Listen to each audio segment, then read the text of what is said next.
Hello, the name is Doris, Disco Doris, 009, licensed to chill. And welcome to some paint by numbers. This is the Venice kit. I got so far in the previous one. And I think I'm going to start off with colour 8. It's this one here. It's quite a deep blue.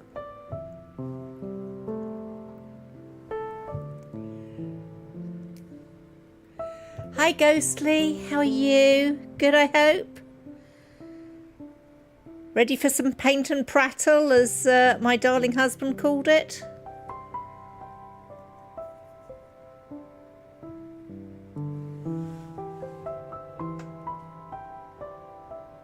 The good news is, I was speaking to darling husband not so long ago, and he could see the plane from the lounge he was in at the airport, and he watched the cleaners do their job, and nothing on the flight tracker suggested there were any problems. So with any luck, he should be in the air fairly soon. He's not home yet. His plane wasn't due to take off until 5 to 6. So it should have taken off 5 minutes ago, or left the gate at least 5 minutes ago. So he's not likely to be home until maybe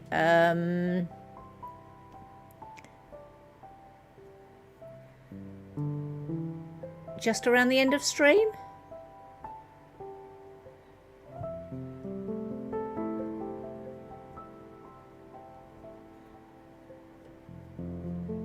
But at least he should be on his way home.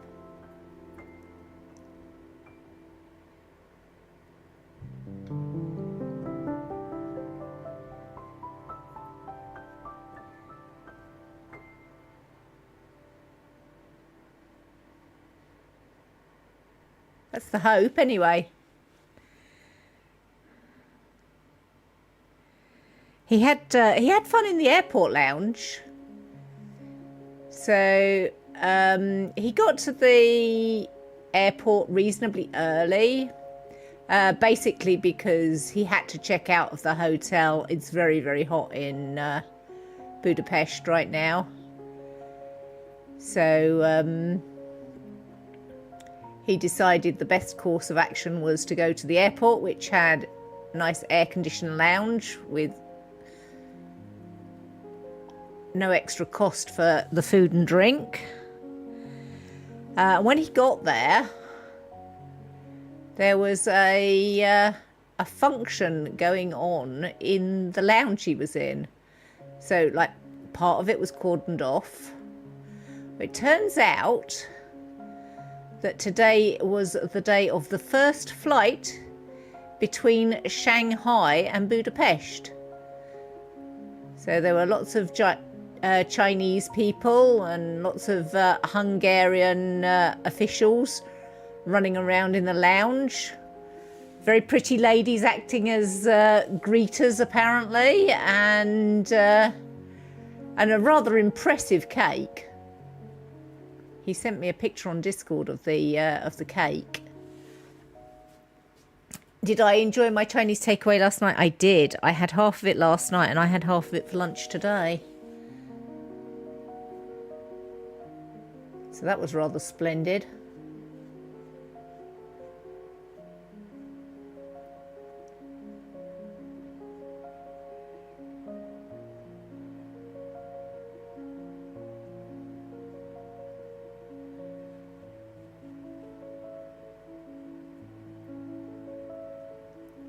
So he had a floor show in the lounge, watching all the dignitaries doing the polite small talk thing.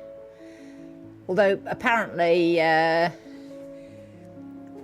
the half of the lounge that wasn't being taken up by the dignitaries was filling up with English people from yesterday's flight. He recognised a few of them from the queue. So presumably they were all the frequent flyers, the same as Pokey. All got the earlier flight back. Apparently it was too hot for him to do any sightseeing, so he set out to do a bit and then decided it was too warm. Hi Snowdrake! How are you? Good, I hope?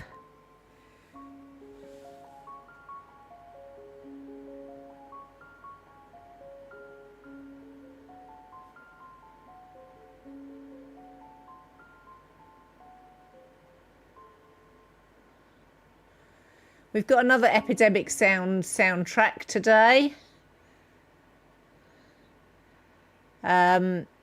This one is contemporary classical, so I hope you enjoy the contemporary classical. I thought it was a nice, soothing thing to listen to.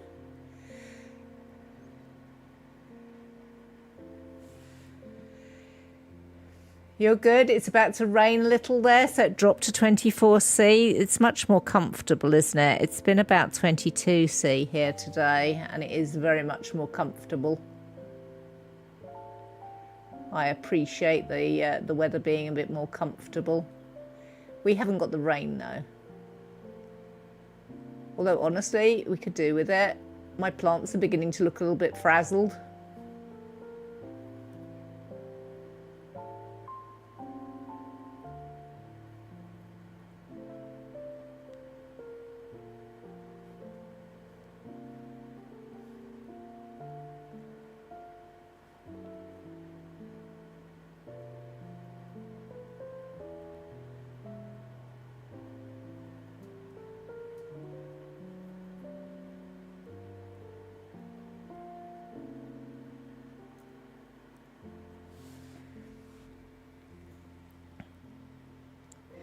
I've been chucking water over them regularly, but it's been so warm, it's been evaporating off a bit quickly.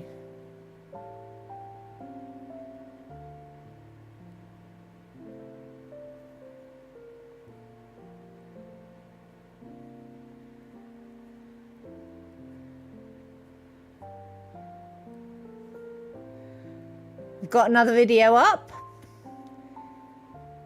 For those of you that are interested, it's my hometown this time. So Monday, Mum needed to go into town to visit the optician. So we wandered into town and it was a lovely day. So I took the camera and took some footage of around the town. Same drill as usual, bit of music. No speaking. There's not any background noise, you know, because it's mostly cars in the town. So I didn't think that was terribly interesting. You saw the notification but didn't watch yet. You didn't get to the video, but will do. I mean, it's no problem. It's only if you're interested.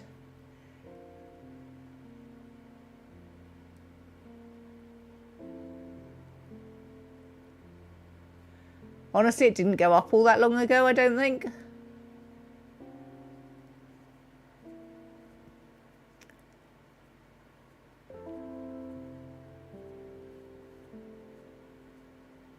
I got my first comment from somebody outside of the community earlier. I don't know whether people have seen it.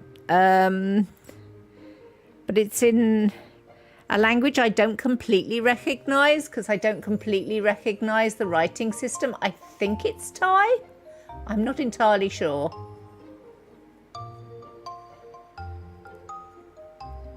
But it's lovely to see sort of somebody comment who has, you know, no connection.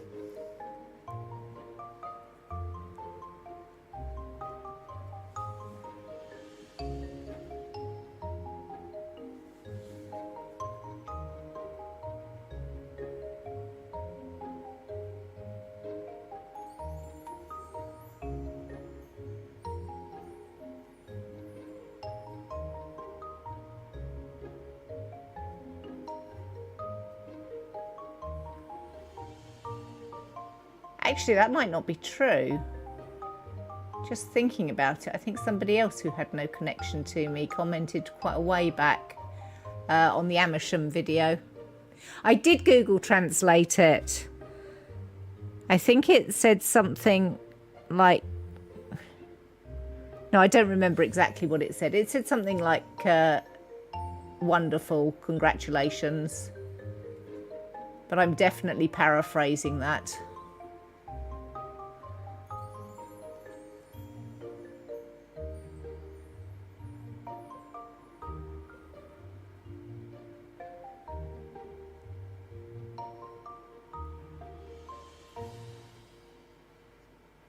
Yeah, thinking about it, there was one on the Amersham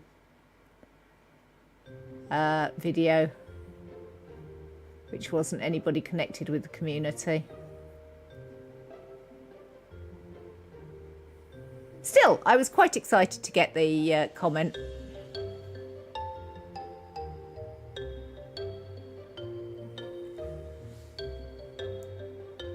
Especially when it said something, you know, as kind as that.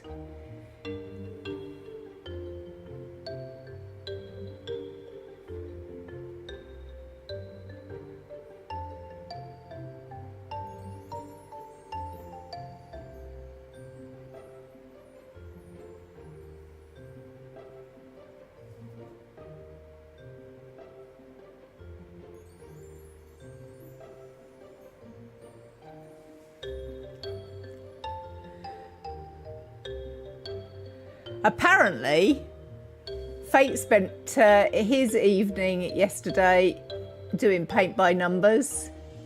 His brother and his brother's girlfriend was over, and his brother's girlfriend brought them all paint by numbers to play with.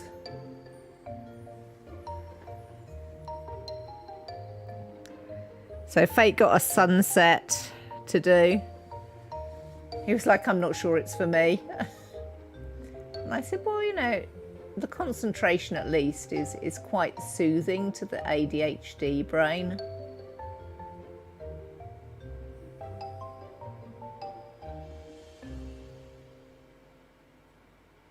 Or it is to mine anyway. I mean, obviously we don't share the same brain.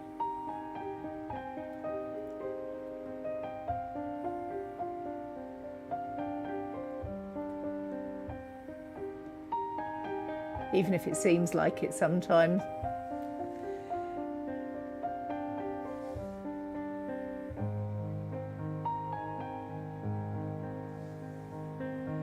Hi, Roz. You try to always leave a comment and help the algorithm so more people get to see my channel. That is so appreciated, Ghostly. It's incredibly kind of you. And I very, very much appreciate that you're feeding the algorithm to try and push it to other people. People are good. I do get likes, but I know that you consistently comment. And I really, really do appreciate it. Right, are there any more big bits of 8 in the sky? I know there's plenty down here in the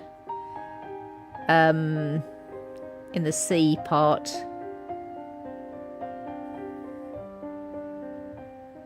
Like this bit here.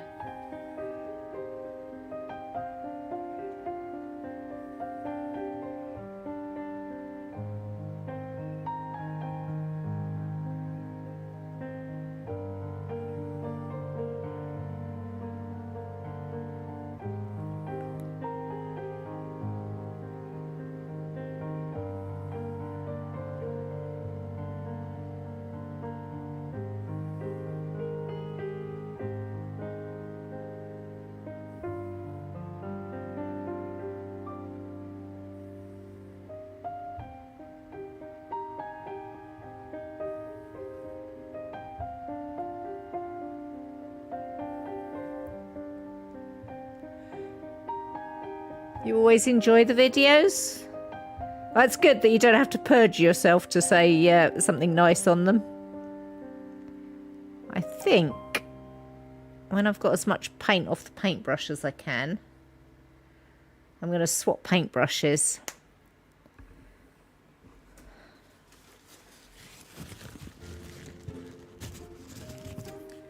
So let's wash that one out.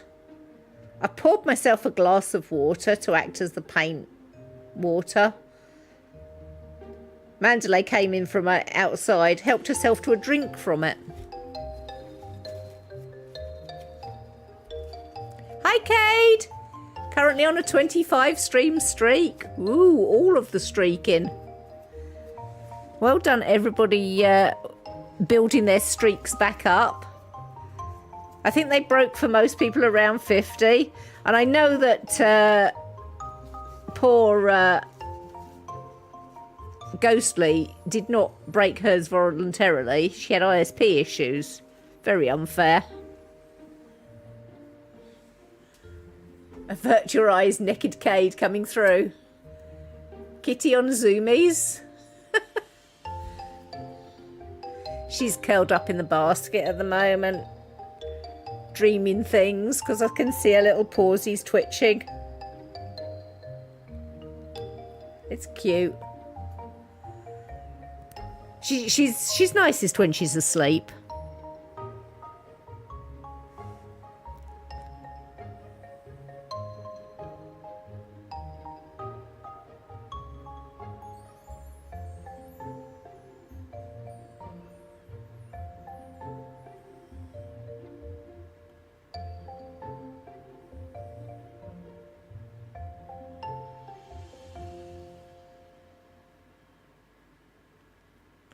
Little bit of concentration going on here.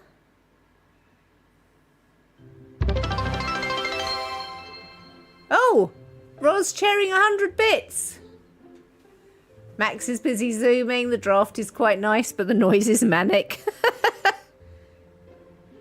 Thank you so much for the bits, Roz. Very much appreciated.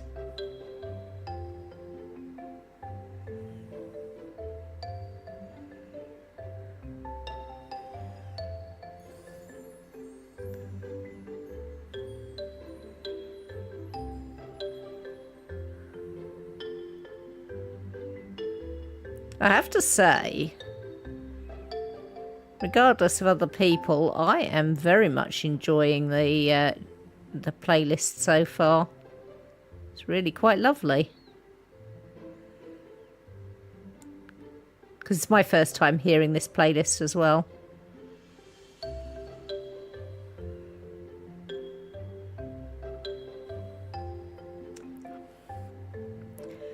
I've always worried about sounding pretentious, but I really love classical music. I love opera. I love ballet. Have done since I was very young. But you tend to get laughed at when you're very young. And, you know, the first record you buy is all classical.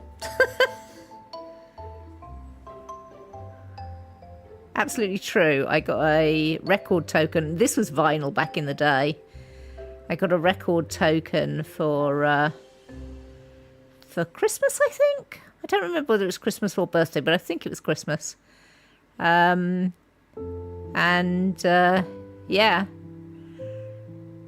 10 classical favourites, I think it was. Had things like Hall of the Mountain King from Grieg on it. So this sort of nice ambient sound, absolutely my jam.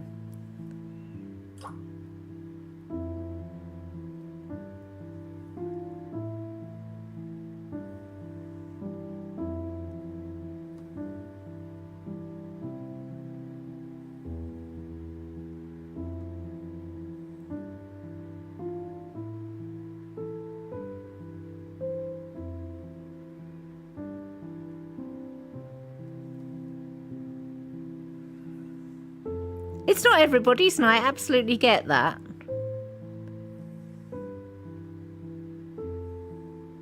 But it's always been a go-to happy place for me. So So sharing this sort of thing with everybody else, you know, it's a reflection of my personality, at least. Oh, my phone's ringing. Heck. One moment. Sorry.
Sorry about that.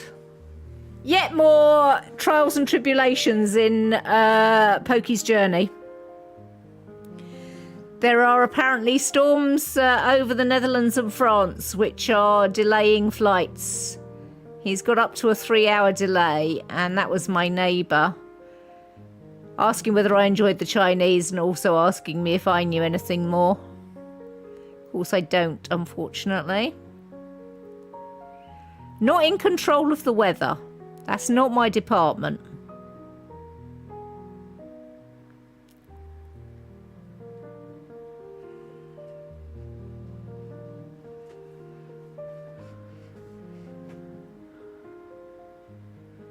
He is a good neighbour.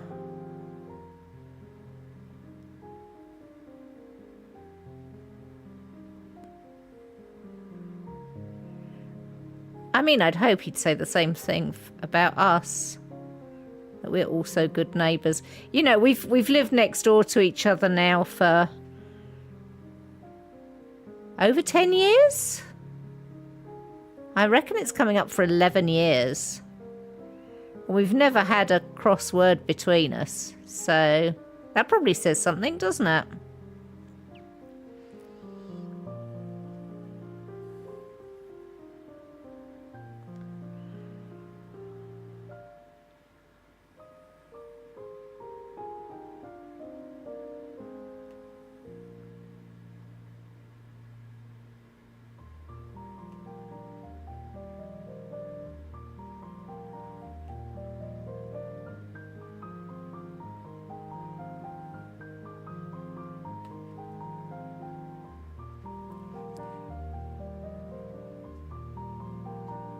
You're probably getting the edge of the storms. It's just a bit of rain there, so nothing to worry about. Hi, Dina! Welcome in. How are you? Good, I hope.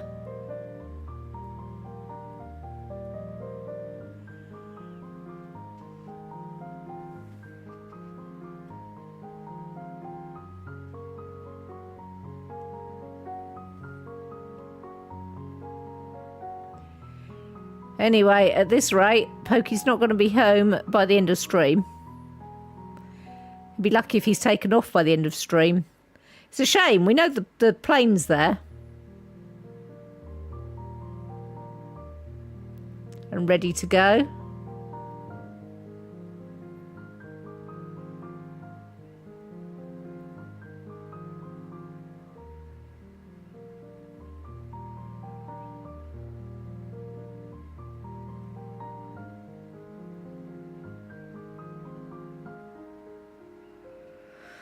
He's getting intimately acquainted with Budapest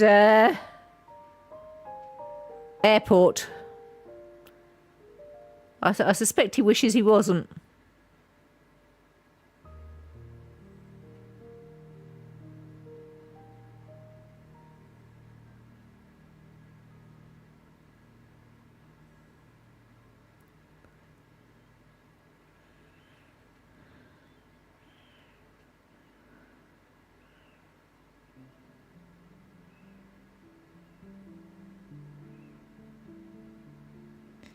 How's everybody else's weekend going? What's been happening for you?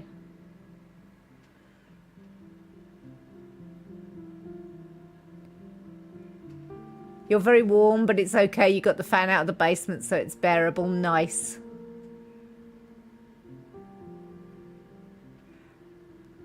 Well, yeah, I don't think they've got on the plane. I don't think that's a problem. I just mean that the plane's there at the gate. Sorry if I gave the impression that he's on the plane. I think he's just getting very intimate with the airport.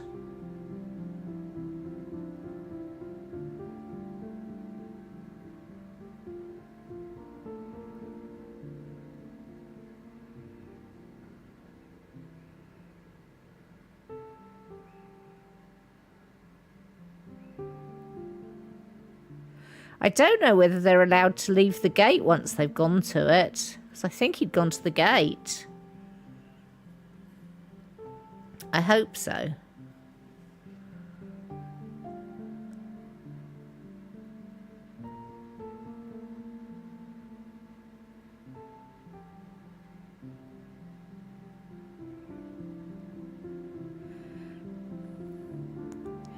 I showed the paint by numbers I'm doing to Fate when we were talking about the paint by numbers, and he says I'm a lunatic for doing something with so much detail in it, but I actually enjoy doing the detail bits. I mean, yeah, it's going to be quite a few hours work, but I feel like it's more satisfying.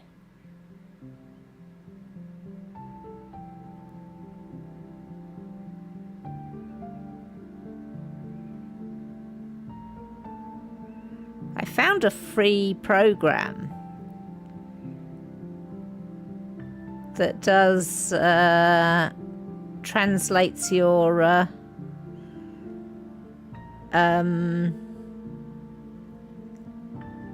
photographs into canvas and paint by numbers.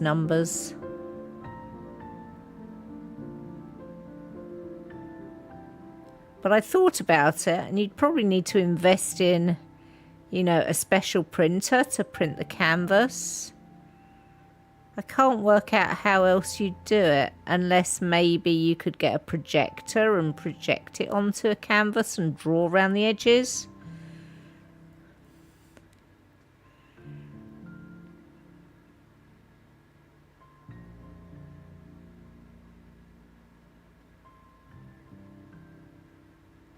And you know, you'd also need a printer that can handle something as big as this canvas is.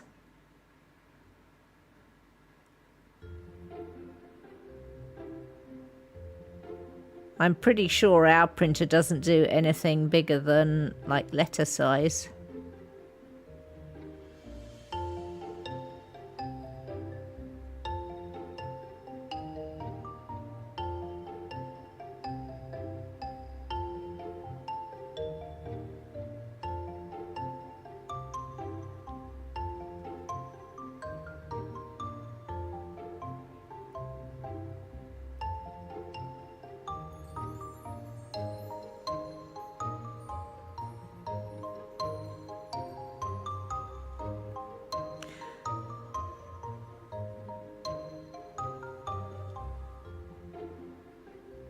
Then you've got to do the colour matching of the acrylics to the colours in your photograph.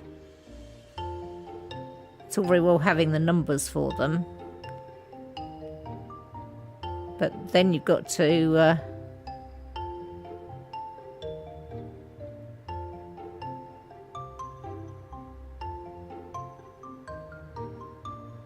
colour match properly, which is hardly an easy job. I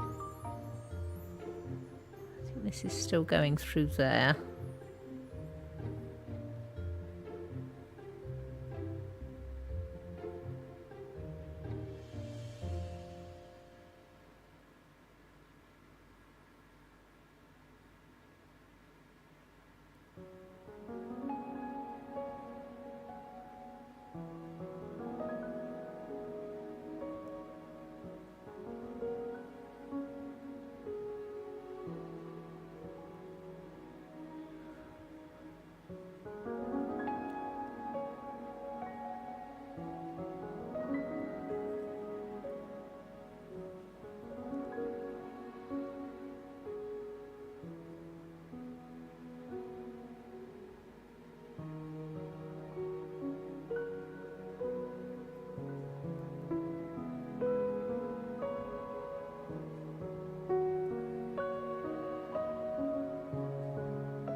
You don't want that in paper as you've called even in German, but you're guessing you know what I mean.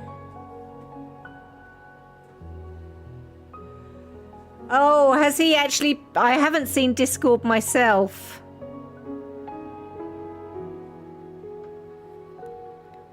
Oh, that's a bit miserable. So they're actually on the plane.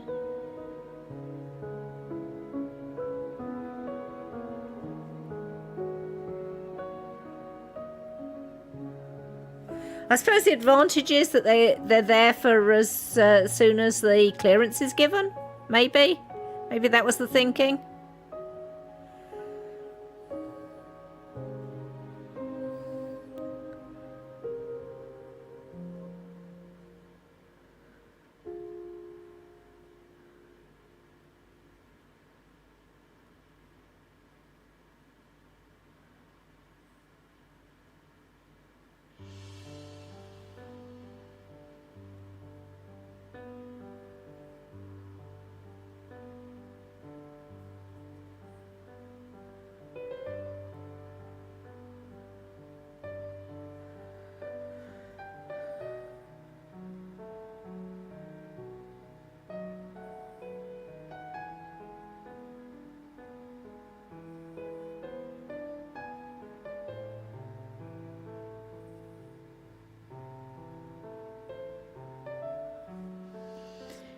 Right, before I head too far in that direction, is there any more over this side? Yes, there is.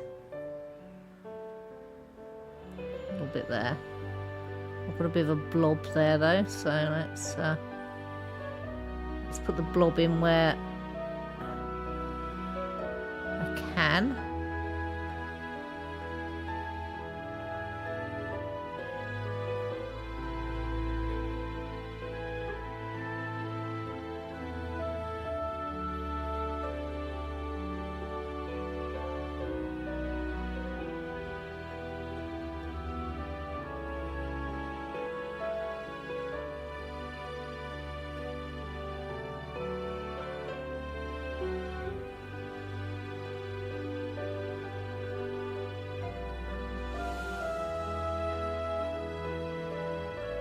So you'll probably be able to update me more helpfully than Pokey does.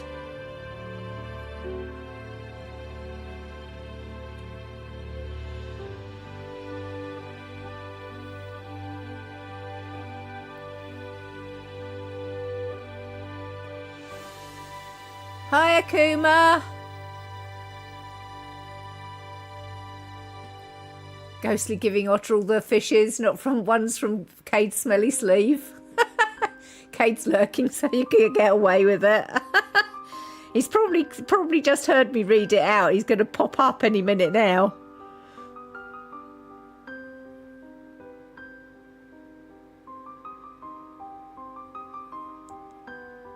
That's how I lurk anyway. I'm normally listening to what's going on.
There's lots of very tiny bits of 8.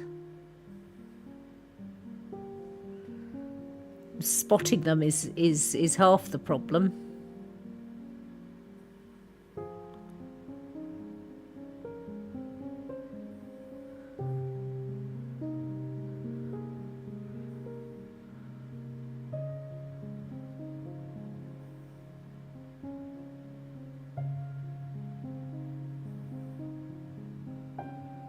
Hi, Soda!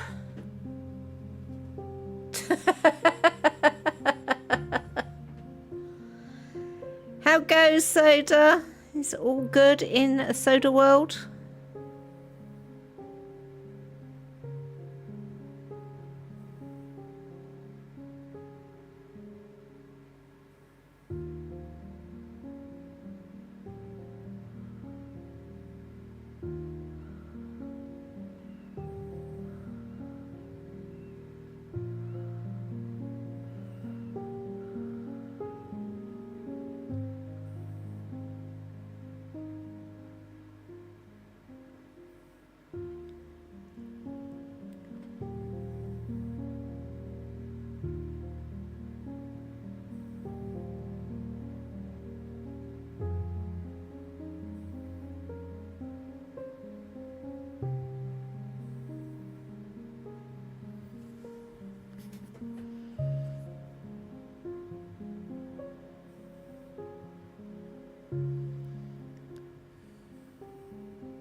This, of course, is going to be all the tiny ripples in the water.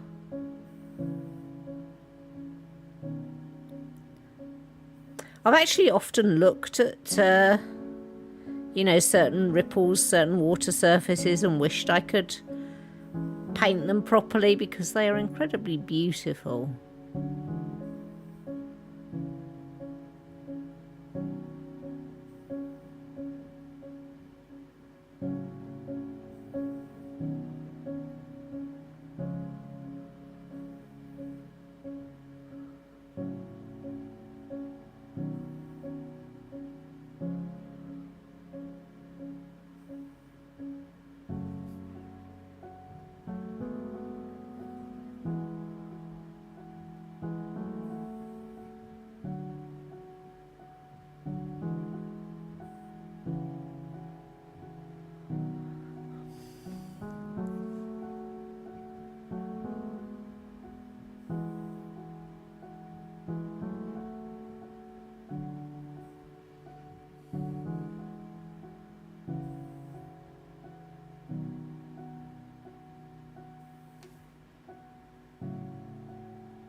Oh, I've got a bit of paint on my finger.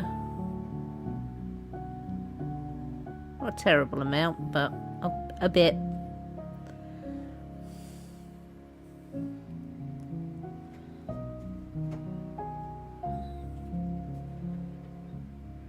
Hi, Grace. Did Kate delete Grace messages? What? What happened? What did I miss? Did I miss anything? Or is Kate just threatening to delete Grace messages? Also, hi, Grace.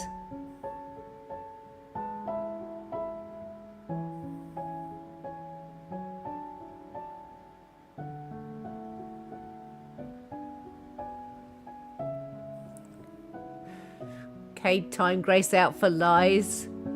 It was 1 second, but timeouts deletes all. Whoops. Do you need to be sent to mod school, Kate?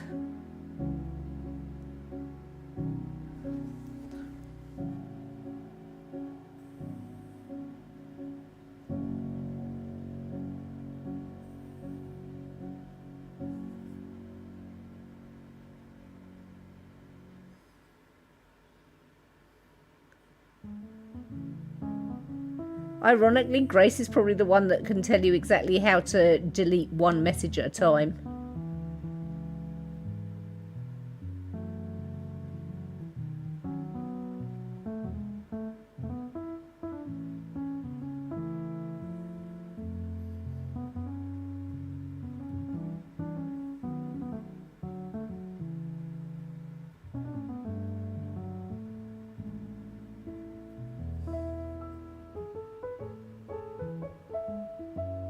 The delete one thing had disappeared on you. Hello, maybe.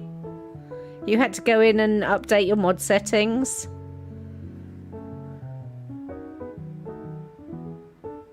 And Twitch does change things around. It does make it quite difficult to keep up.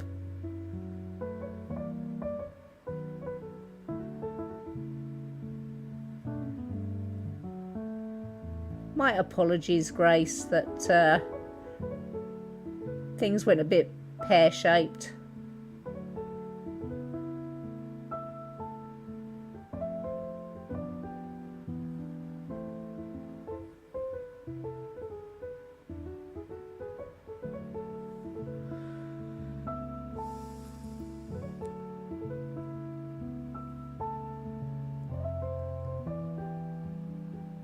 Hi, Triple D. Mistakes happen, but Cade's lol didn't look very good. Cade! A little bit more tact, my darling. I mean, we will say that Cade's heart is always in the right place, so...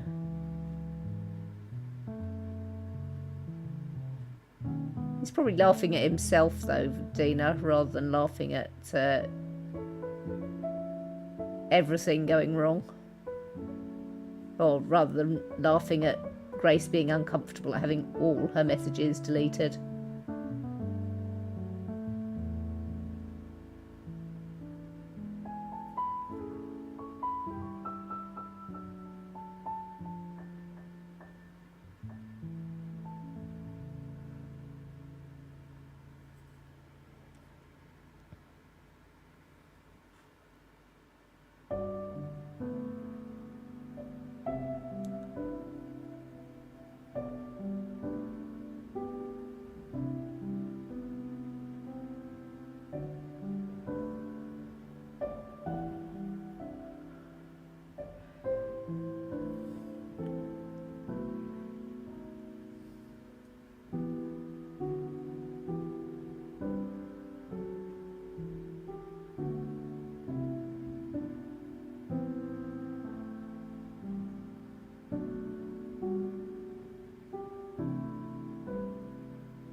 It's okay, Doris. Sooner or later, Cade will be in a chat you're moderating, then revenge will be yours.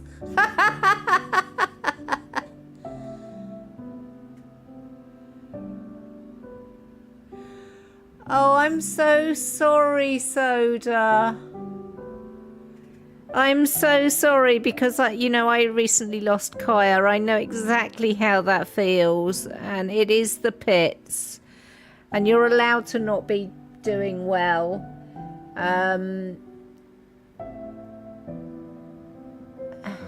Even when they're 20 and had been very well loved, it's still a terrible thing to go through. Much love. All the hugs. All the hugs for Soda.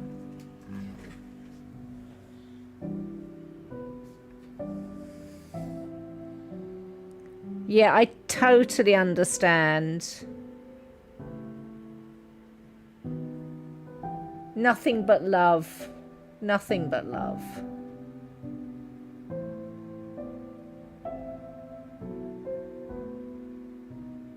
I will say the messages from the community giving me love and support were really welcome. So I hope all of our hugs and support do the same for you.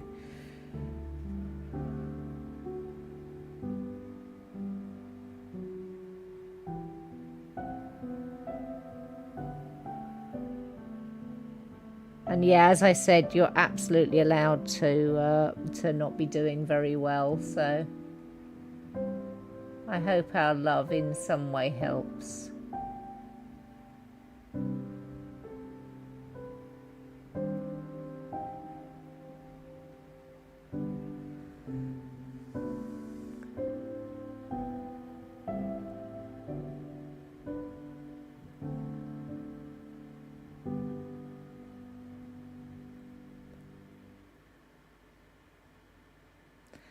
Yeah, I mean, it's a sad realism of having cats, or pets generally.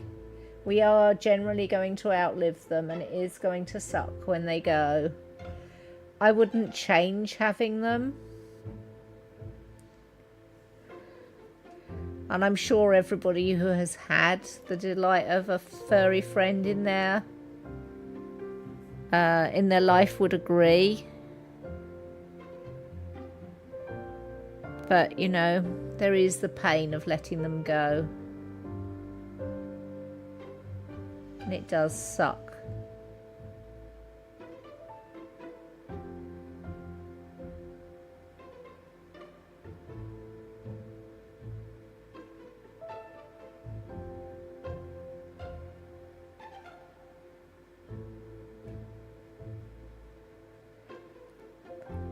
So I'm not going to try and cheer you up. Just sending all the love. We hear you. And all the love to your dearly departed pet too.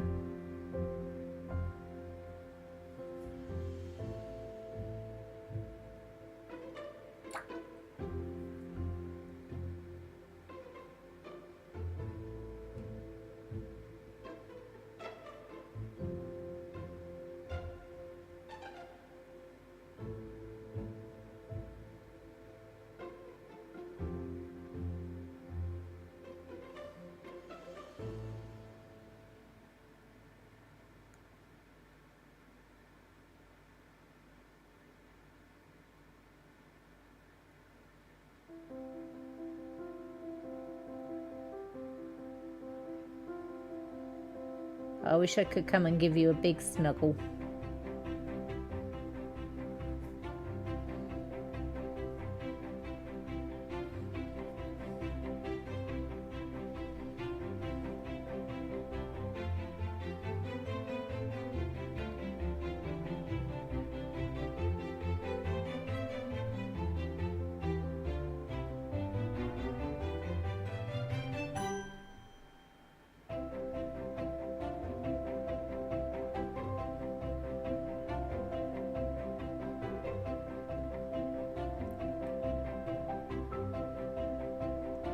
They're loved and cherished and will continue to be long after. Absolutely. How has Mandalay been with it? She's absolutely adoring all the attention being on her. She's turned into an absolute queen bee. Grace.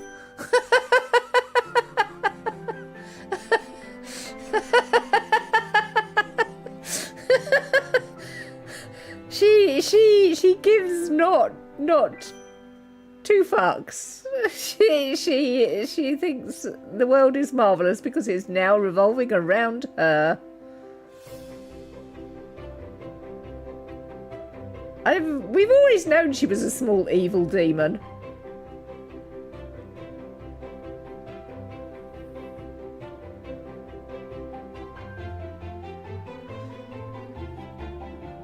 She's like, now I can sleep wherever I sleep and there's no furry butt trying to sit on my head. I don't have to put up with him scarfing my food. I'm allowed to sleep on the bed at night. The world is wonderful.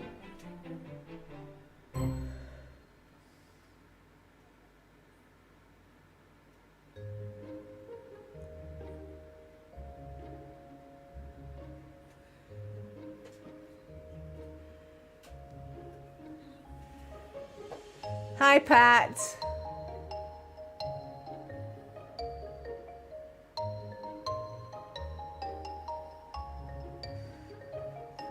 Yeah, he crossed the Rainbow Bridge a couple of weeks ago now.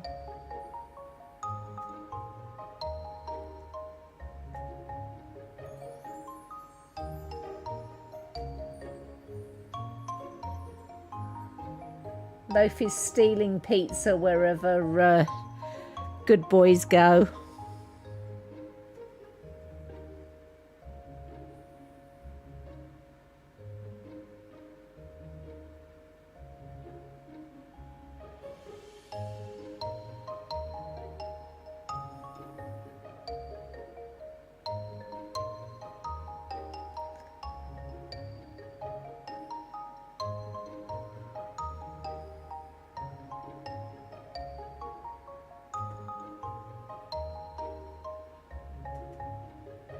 Pokey says no deplaning, just in case they can get an earlier slot. Okay. Yeah, I did have to make the hard decision, but, you know, had to be the best decision for him. He was full of cancer, so I didn't want him to suffer a second longer than he had to.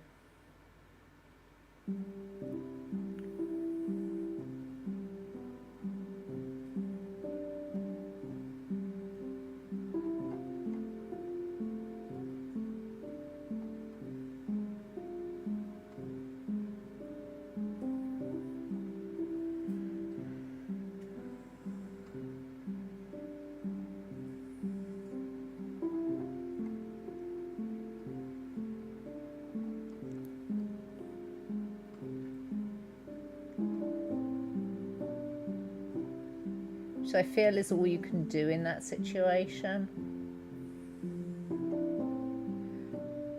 Holding on would have been for me, not him.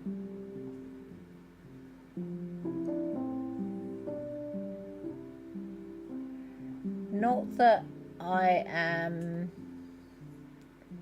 anything other than, you know, supportive of whoever makes what decision for themselves, because it has to be right for themselves.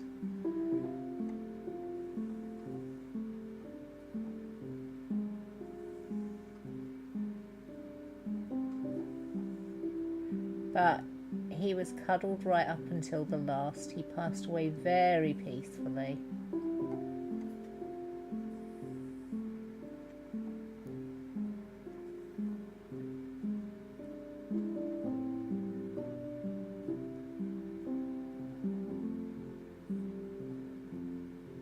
Cuddled all the way.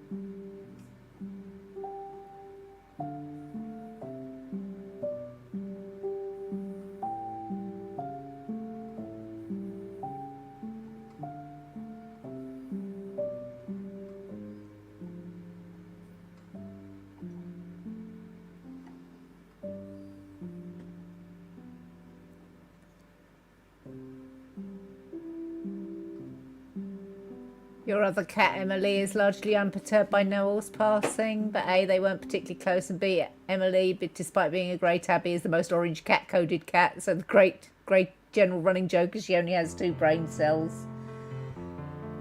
I don't think animals grieve the same way that we do generally. There are some animals that might, but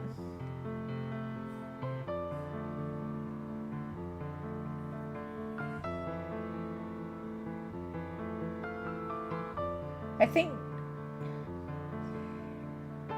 dogs being pack animals, if they lose, you know, just one of a very small family, you know, if they're the only pet, I think they can feel it very deeply.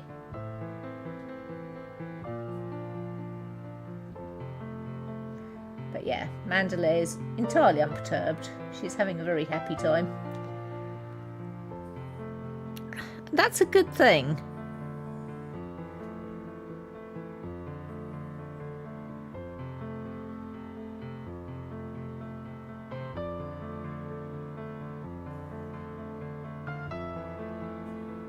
Sorry about feels, but you know.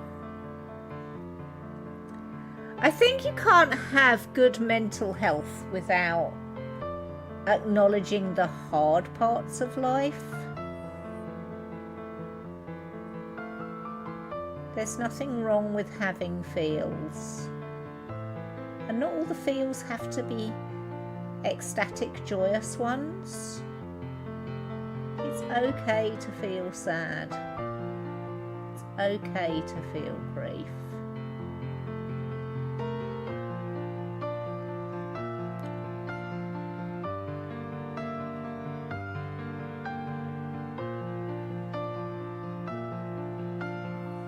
You know, that's sort of what funerals are about.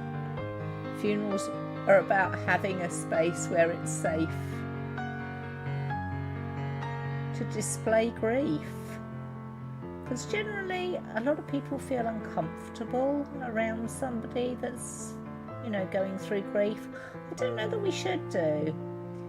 I think it's okay to be sad.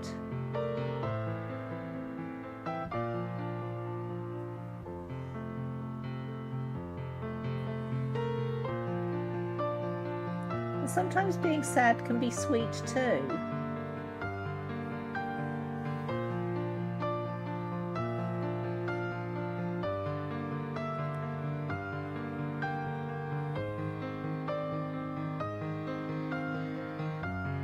Yeah, the feels make us appreciate what we have, definitely. you know, there's a reason that you get sad songs, and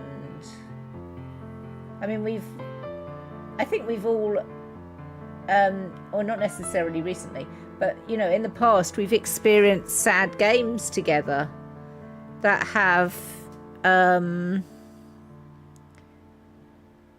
they've still been a beautiful experience. Sadness can be a beautiful experience. I think too much is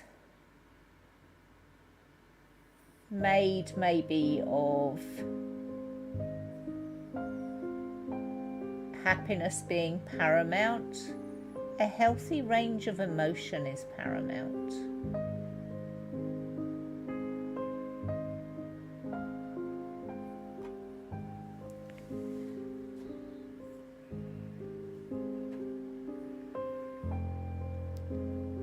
Absolutely, the funerals are never for the one who passed. Definitely.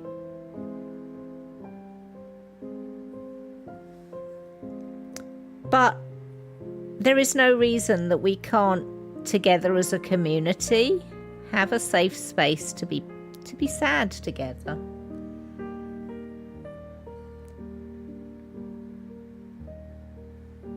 I hope this isn't actually bringing people down. I think it's, but I do think it is healthy to acknowledge that being sad is okay.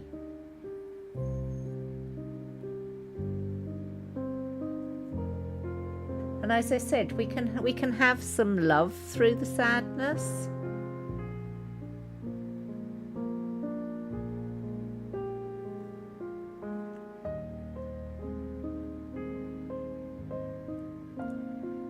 In fact, I think that's almost something that I would say, that you can feel as much love being sad together as anything else.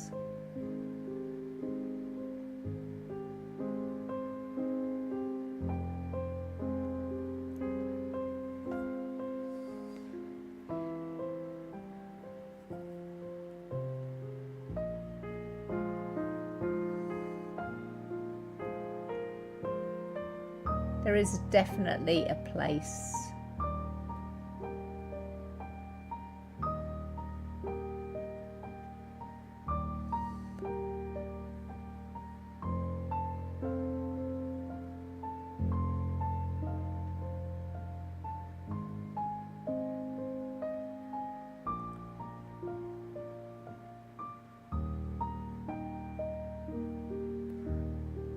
I get that it can be uncomfortable, I absolutely do.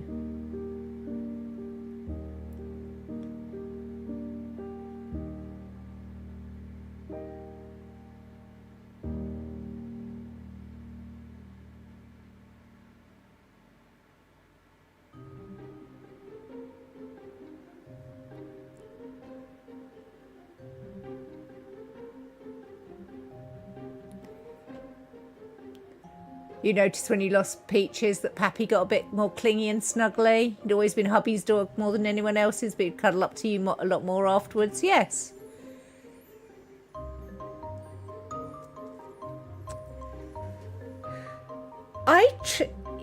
Absolutely, Gina. I feel like it's important to have this full range.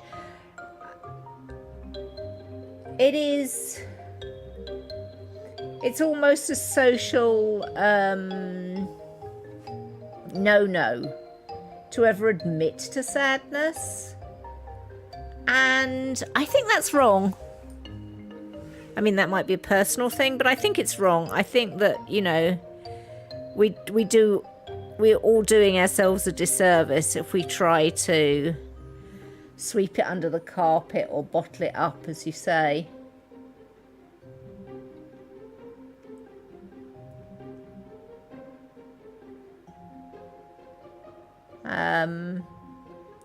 Whereas acknowledging it, the whole, you know, when somebody has depression, sitting with them, it's the love. You don't have to do anything. You don't have to try and jolly people up.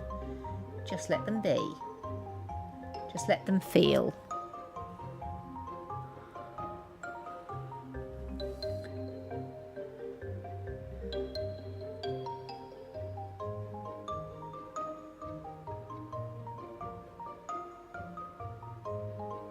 And I feel like that's a huge act of love.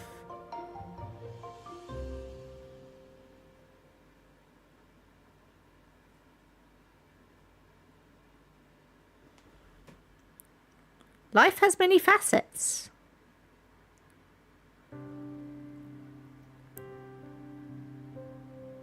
And we'll all be better people if we appreciate all of the facets.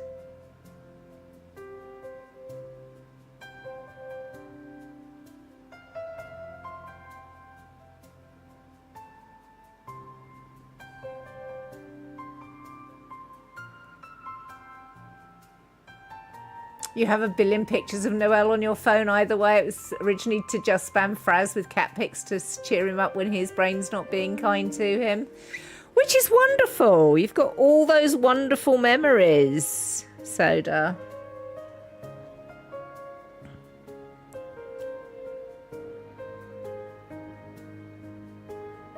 And as you say, you had 17 years with Noel. That's to be treasured.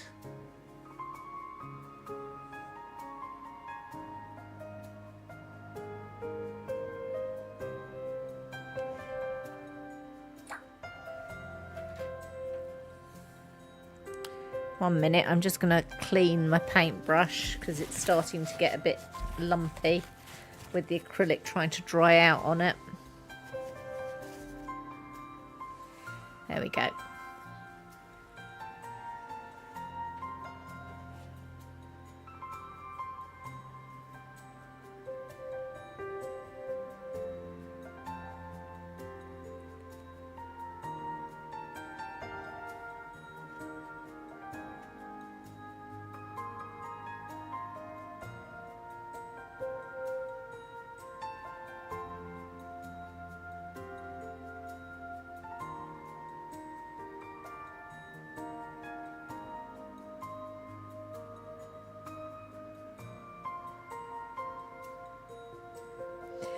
And actually, I'm finding the music calm. That we're being able to talk about quite a difficult topic in a very reasonable way because we have got this calmness in the background. I agree, Dina, by the way. If we were allowed to show sadness and tears more readily, it would be probably a healthier society. Although, to be fair,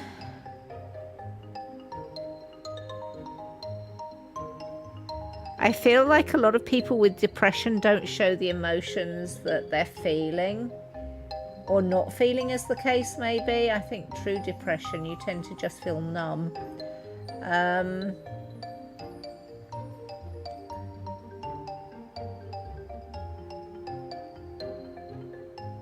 Because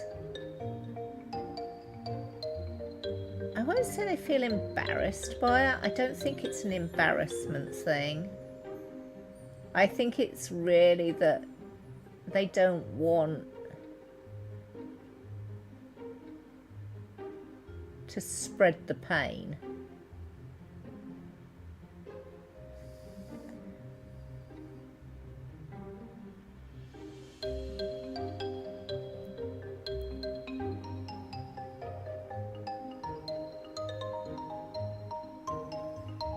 I saw quite an interesting thing the other day, which was all about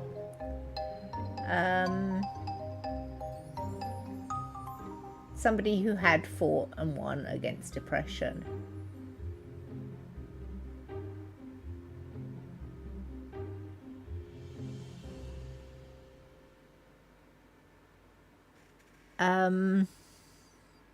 And now I've completely lost the train of thought and forgotten what I wanted to say about it. which is very annoying. ADHD strikes again.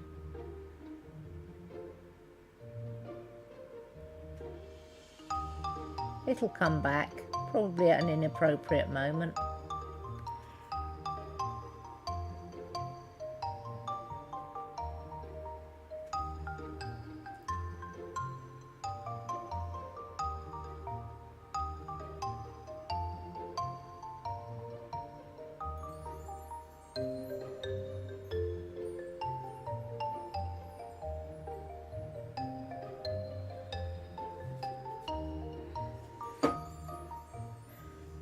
But I think it is all about numbness. They're not necessarily feeling sad. I think many of them wish they could feel emotion at that point.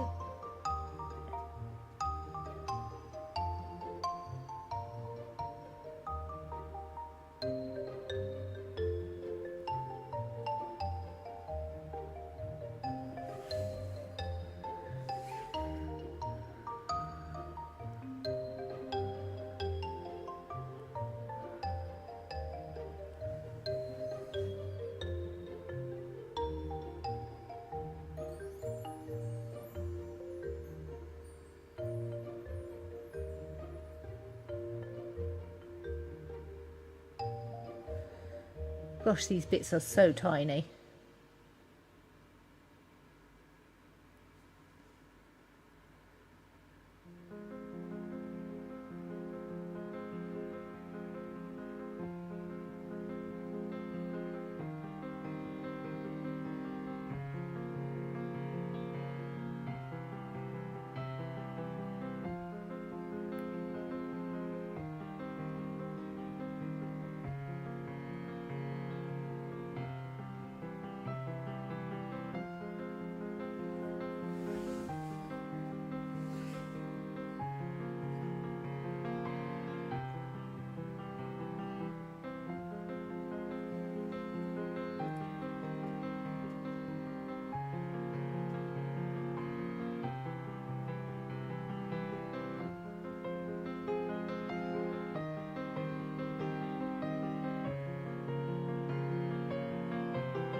Every time I think I might be finished with 8, I spot another piece.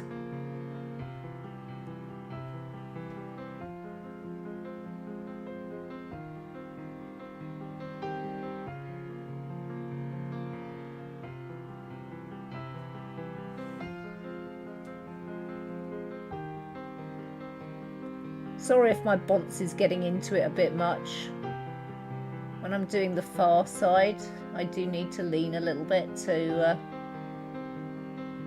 get to it.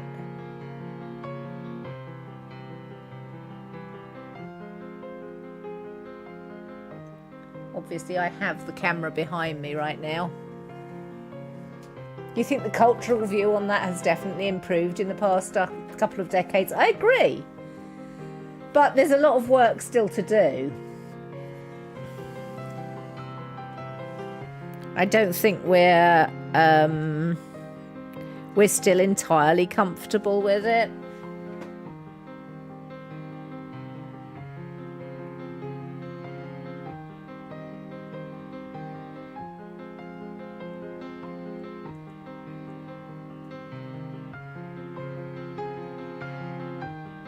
Funnily enough, I think the memes help. You know, there are plenty of memes that go around because they are so relatable about things like moods. I take a lot of heart in that. I think that Gen Z particularly, but also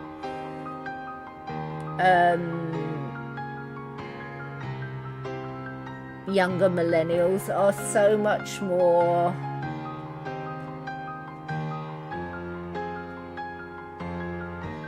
shall I say emotionally fluent? It's probably not the best term, but it's the term I've got to come up with. They're in touch with understanding that we have a whole gamut of emotions, and as a result, you know,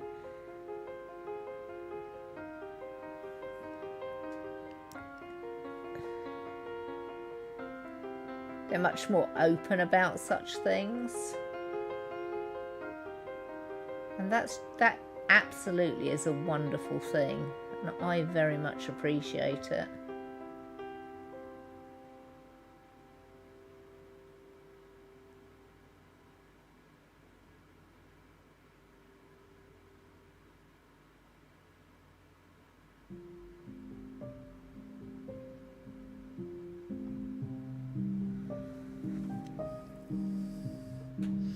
I was watching an interesting thing about gender expression recently.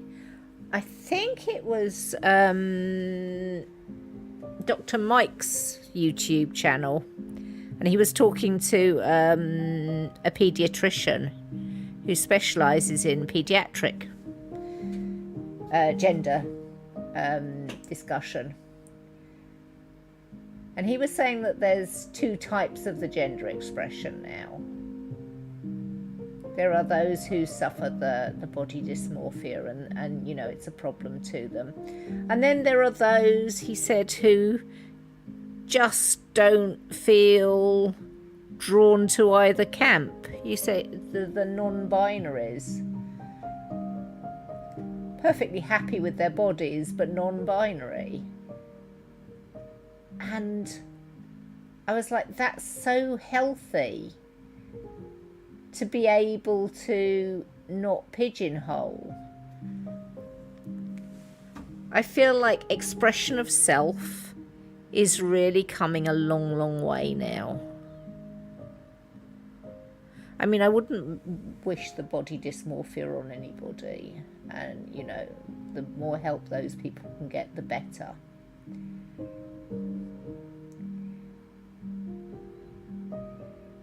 But to have a society that is moving much more towards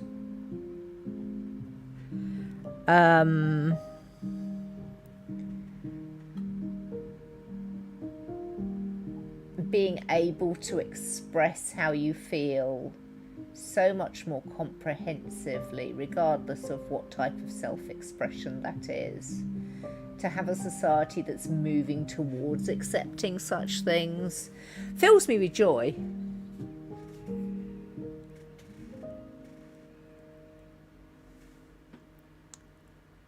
Such a huge stigma about any kind of mental issue, large or small, when you were a kid.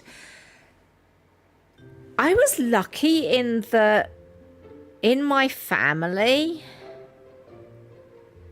my great aunt Iris, although I always knew her as Girly, because she didn't answer to Iris. Apparently she said when she was quite young, I'm a good girly and Girly is how I will be known. So I knew her as Girly. And she was a lovely lady. But she was a very early psychiatric nurse. Pioneered all sorts of things, including, interestingly, working with people with things like arts and crafts to help them with mental issues. So I came from a family where we understood psychiatrics a lot more than maybe other families. I think you're right about the Christian thing. Again, I feel like religion can be a great thing to build society, to give everybody a good rule book to play by. You know, don't be nasty to other people. These are things that, you know, aren't great. But so often they are perverted by selfish or power politics.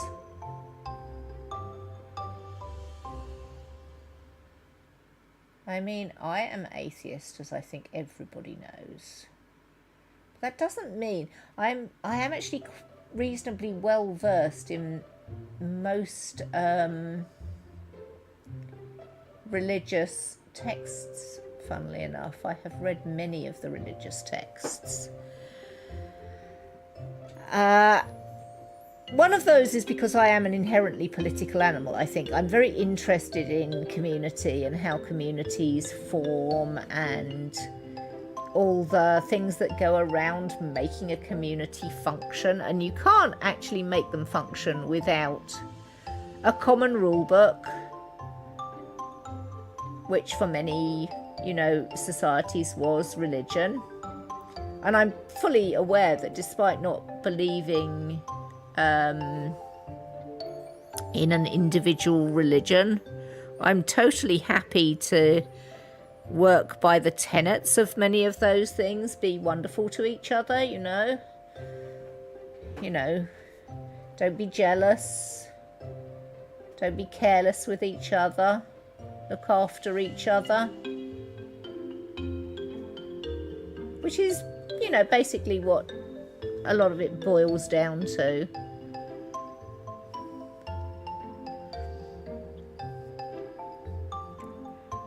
And because of the society I was born in, many of my morals and ethics were formed from an inherently Christian culture. That's fine.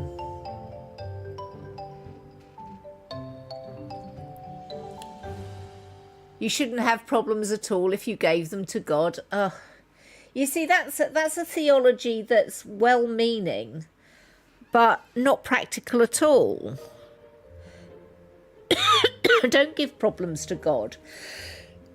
Look for ways to help. Look for a way to solve problems. Look for a way to share problems. Look for a way to support each other through problems. I don't remember anywhere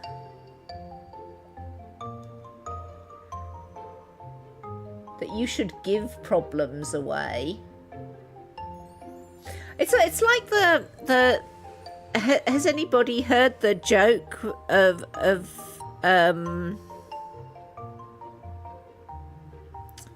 the intensely religious man lost at sea, and he prays to God to help him, and after a while he's spotted by a ship. The ship comes over and says, "Can we help you out?" And he's like, "No, God will save me." So the ship leave him, and he floats on, and gets nearer land, and a wonderful sailing boat spots him, and the sailing boat come over and say, "Can we help you?" He's like, "No, God will. I have prayed. I have faith. God will save me."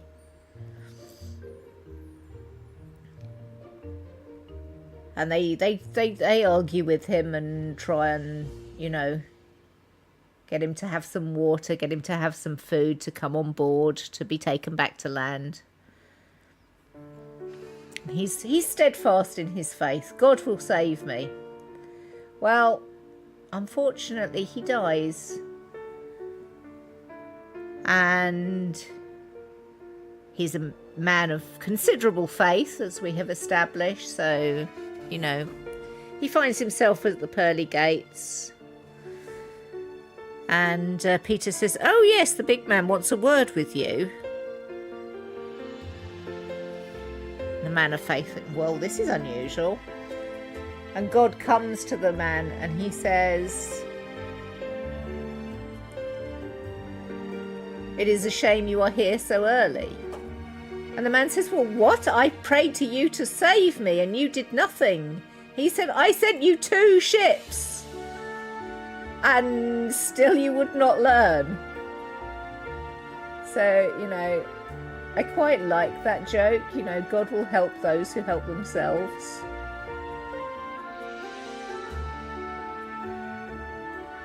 The big man wants to tell you that you're a bloody idiot. Exactly. You were there, Dina. You were there already. You've heard it as well. Pokey just said in Discord that they might take off in about 15 minutes. Wonderful.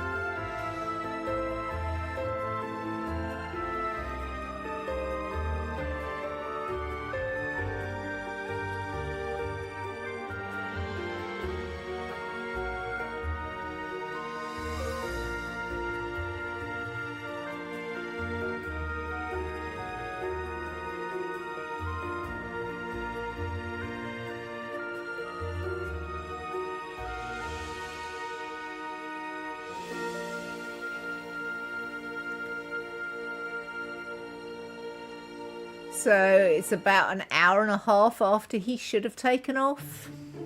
Ah, well.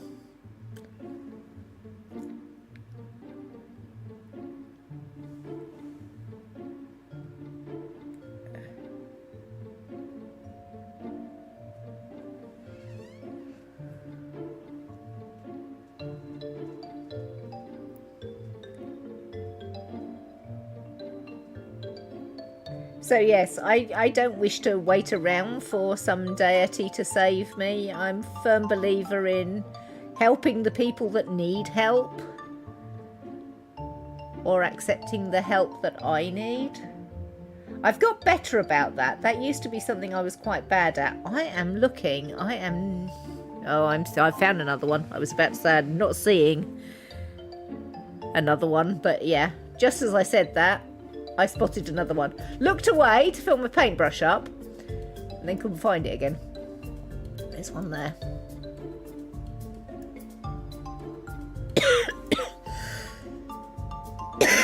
Oh, excuse me. Might have to have some tea in a moment.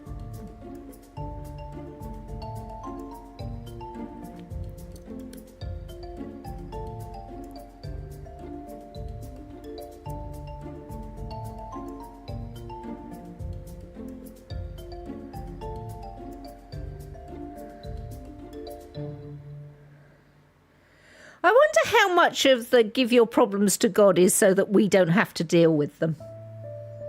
Do you know?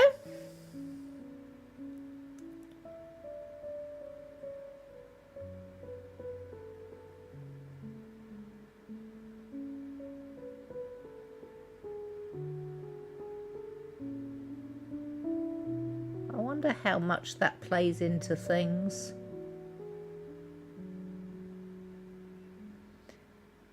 Because if it's that, there's an inherent selfishness there.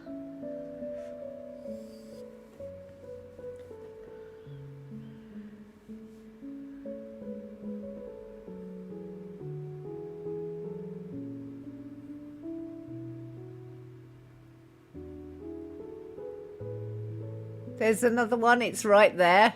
I'm pointing, but you don't see it, but you're showing me. Oh, crumbs. How many more can you see? Was that the one you were pointing at?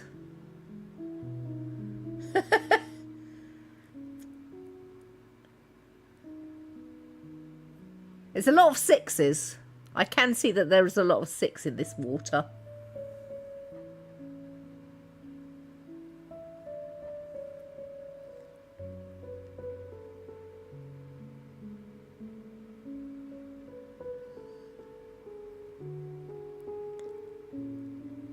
You can't actually see the numbers, they're small greyish blobs for you. Have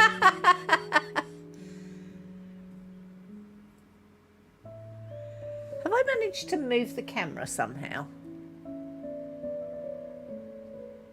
Now I've got to wait for the stream to catch up so that I can see whether I've moved it the right direction or not. I moved it the wrong direction.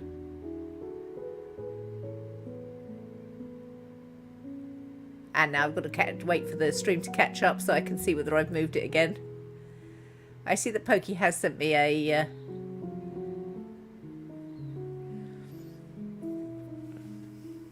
You're going to lurk and read? Okay, Grace. I'm sure there are more. But we're going to call that a day, I think. And I will clean the brush.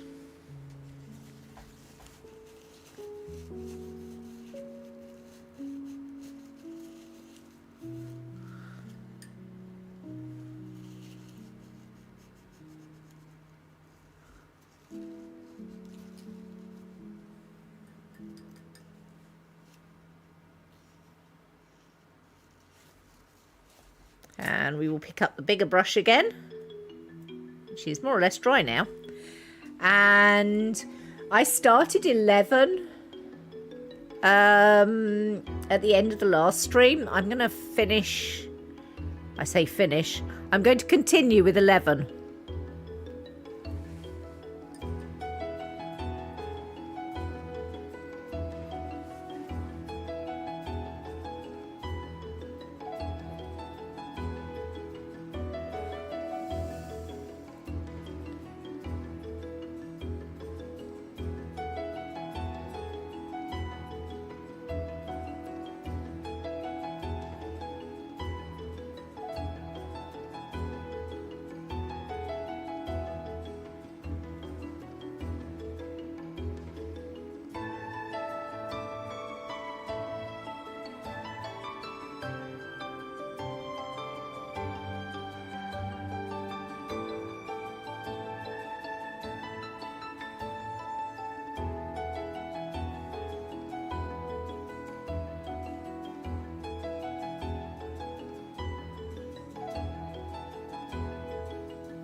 Might need to do another coat of 11 in places because I just wet the brush slightly. I'm not sure that it didn't dilute the acrylic down a little bit too much because the 11's showing through there.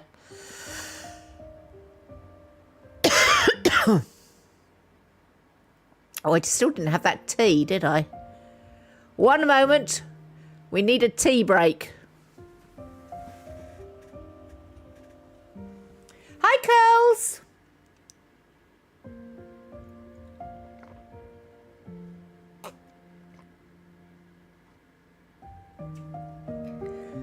Talking about problems in your youth became an act of stupidity. That's very unfair, maybe. I'm sorry for younger, maybe.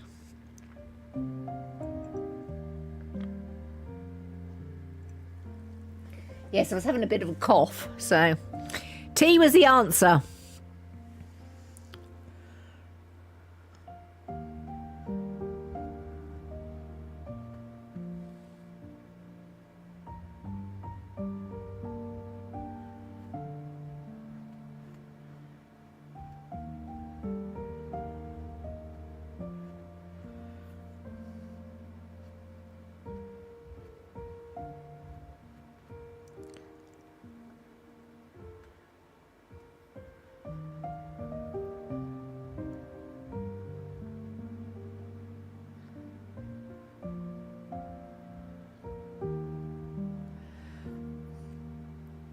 As a thought experiment, if there was a deity, do you think he'd be impressed by those people who are forcing others to be, you know, unheard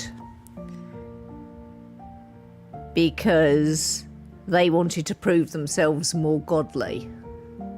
Or by the person that, you know, rolled up their sleeves and helped the person in need? Because wasn't there a whole...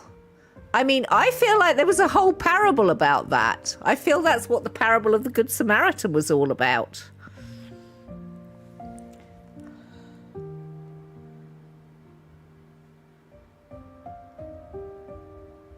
Because the person in distress was considered lesser. He wasn't helped by anybody other than the Samaritan.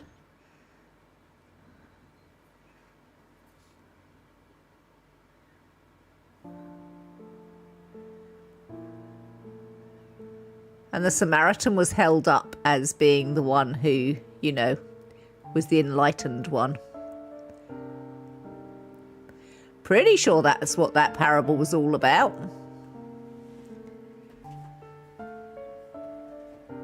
Cuppa sounds nice. That reminds you were heating up coffee. Go get that coffee, Triple D.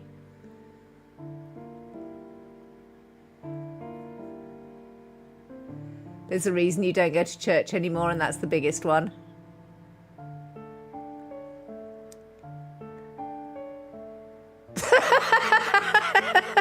You think they'd spend all day face palming? You're not wrong.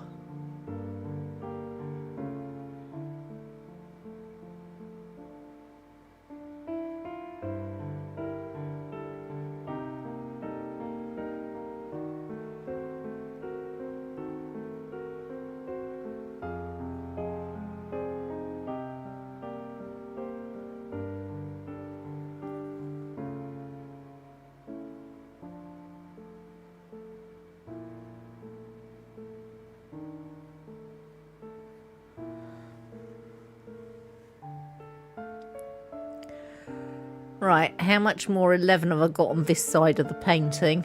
Well, there's a bit there.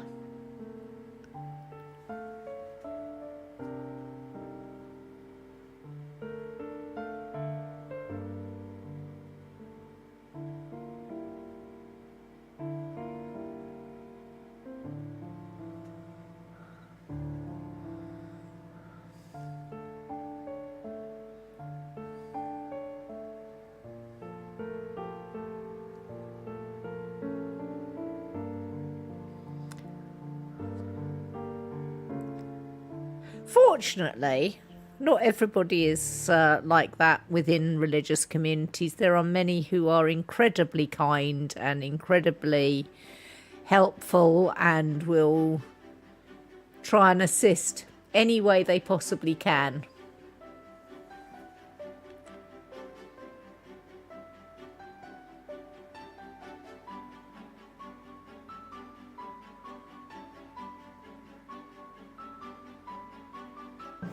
I mean, my lovely neighbour, I know is a devout Muslim.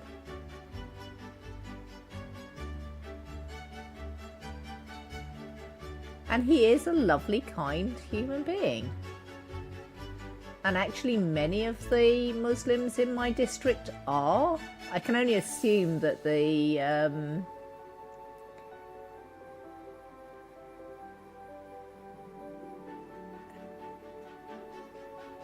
local imam is also a wonderful person. Because whatever they're teaching, the community of Muslims around here are wonderful. Because that's the other thing. It's very driven by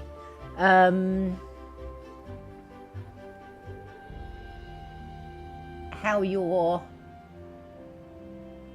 local faith leader leads.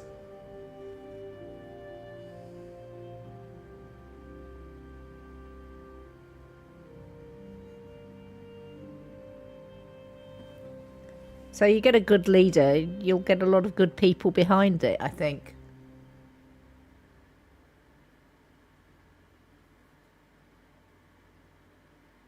You're going to say the deity would have a sore face from it?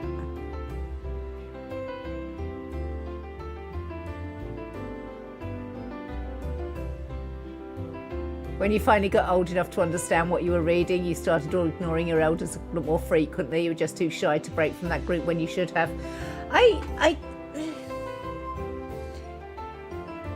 It's almost survivor's guilt, isn't it? It's sort of like a guilt you're taking on. I feel like if the elders were not doing their job properly, it's not your problem. But I am very sad for younger maybe who was, you know, just looking for that love and help.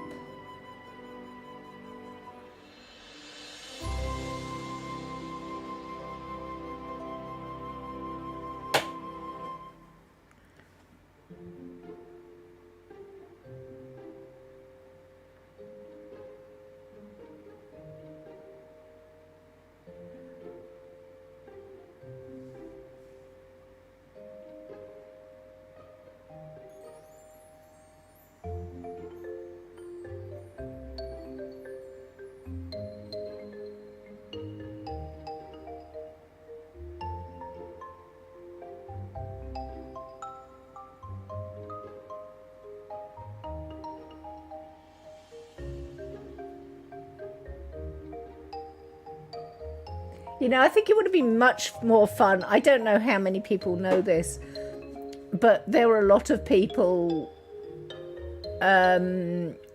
when no religion wasn't an answer on the census, used to put Jedi down as their religion. I wish they'd put Bill and Ted, you know, who actually had a message of be excellent to each other. Because I've definitely got a lot of time for be excellent to each other.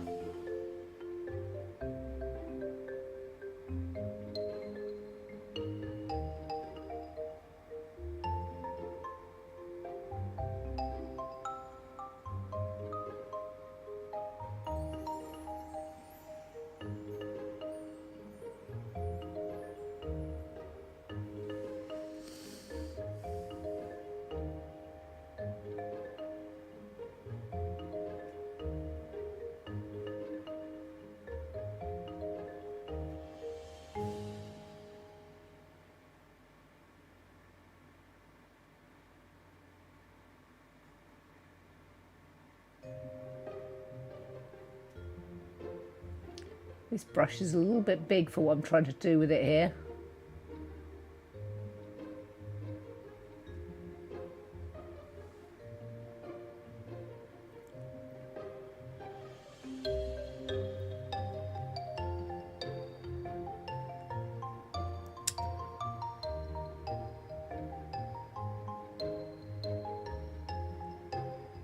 As much as you've given up on the whole ask and you shall receive thing, you still like how they manage things and like to listen to services sometimes.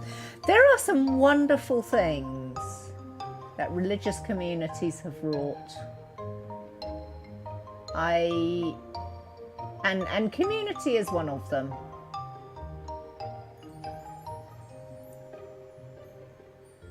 Some of the things done in the name of God.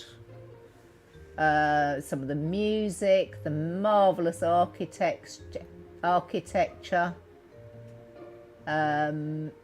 artwork, and you know, I'm talking about all religions. You know, there's some fantastic temples, there's amazing artwork from, you know, the Egyptians, there's amazing artwork from the pagan Norse. The things that have been done in the name of God have enriched mankind. There's no two ways about it. You know, it has enormous... religion is the same as people. There is enormous potential for greatness, for wonder, for sharing, for love. Unfortunately, there's also the potential for hatred and intolerance and wars. But that's people. We have both sides of those natures.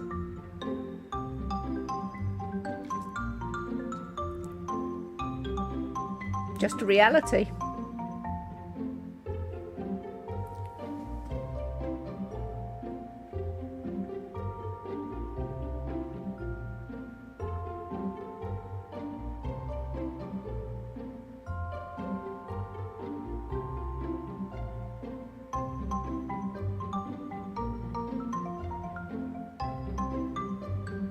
I'm very glad you've had good experiences, Curls.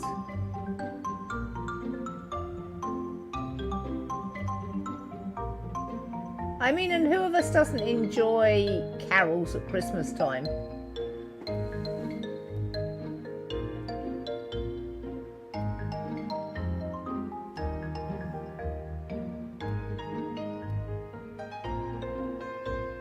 Oh, I missed what Snowdrake said, unfortunately.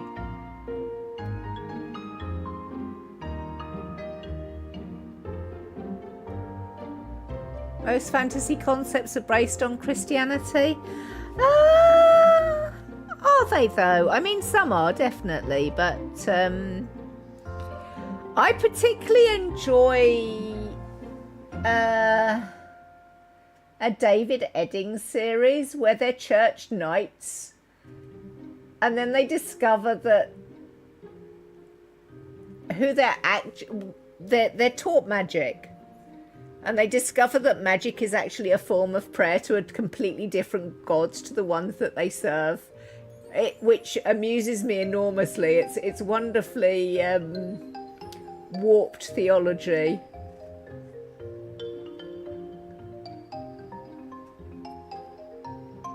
I think it's called the Elenium. You like the Christmas carols, you're also glad when they're over. Yeah, well, I mean, fair enough.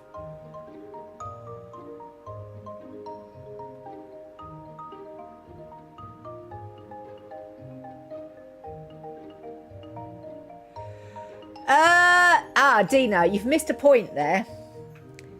The God that does the Abrahamic things, the forcing man to kill his son and killing all of humanity except one family that build a boat, that is all Old Testament stuff. That is all stuff from the Judaism. And actually, Christianity was Jesus rejecting all of the old stuff. He was like, throw all of that out of the window. There's been a big change of plan, big change of heart. This is how it should be from now on. So you've missed the point there. Christianity was absolutely about rejecting the ways of the Old Testament.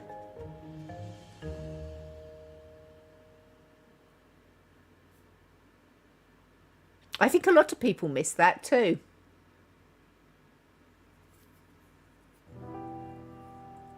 They say you attract what you are and you consider yourself agnostic. You're open and honest about what you believe and that love is universal, and yeah. Oh, but that's my point, Dina. Many of those people don't know scripture as well as they think they know scripture, since they're clinging to the bit that they were told to throw out. And interesting, it's a lot of that is what people choose to base their bigotry on as well. I think I'm done with 11? Question mark? I'm going to clean the brush, which is, you know, surefire way to then spot the thing that I've missed. Oh, there's a massive bit over here. Heck!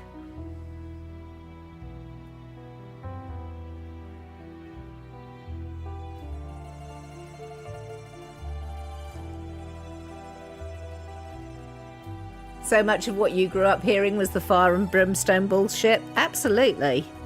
And it absolutely was, because that was absolutely what Jesus was saying. Look, this is absolute bullshit. Can we get away from this, please?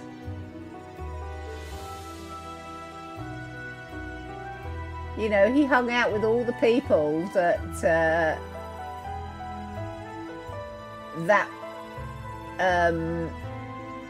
that's the society that believed all those things didn't want him to hang out with.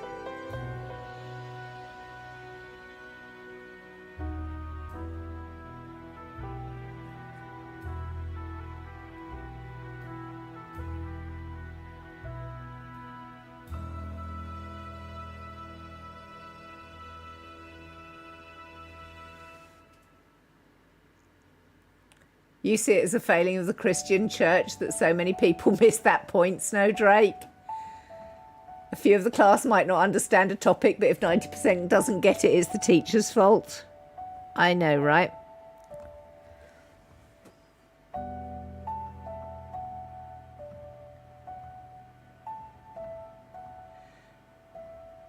I felt it's never helped that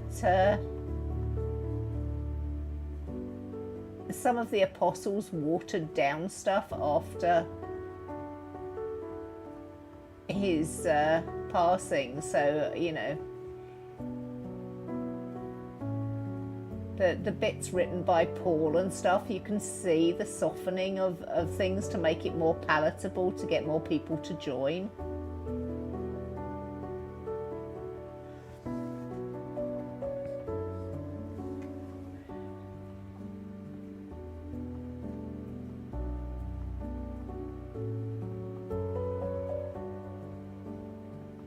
I actually find it fascinating, you know, reading through those things. And you've always got to bear in mind that the lens is that, you know, it has changed through translation, through years, and through cultural prisms. You know, how we understand things now is not the way that they necessarily would have been understood in the past.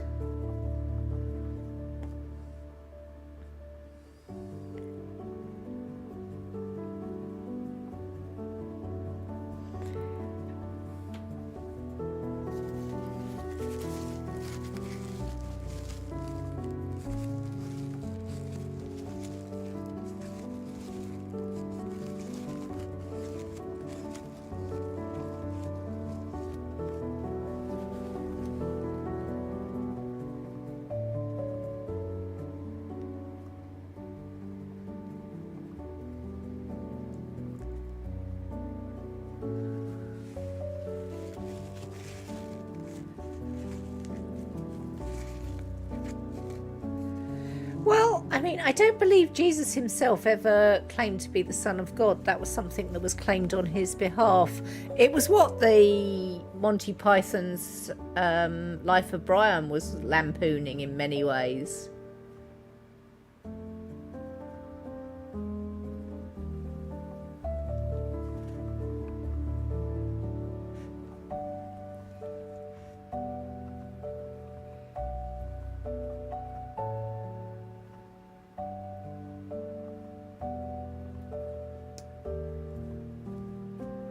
And Dina, that might be your reading of it, which is fine.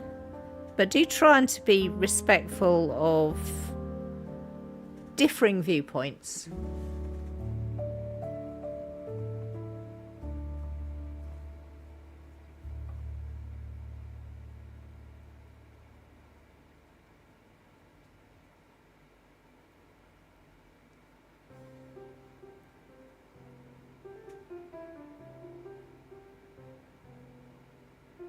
I certainly wouldn't discuss things in that way with DARP, for example.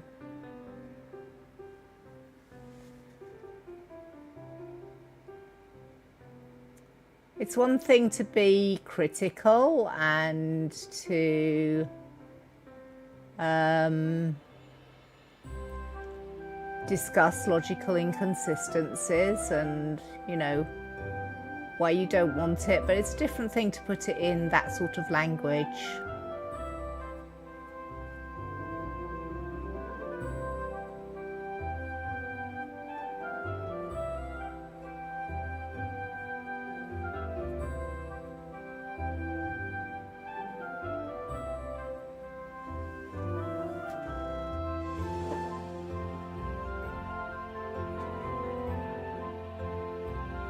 Enjoy your gaming, curls.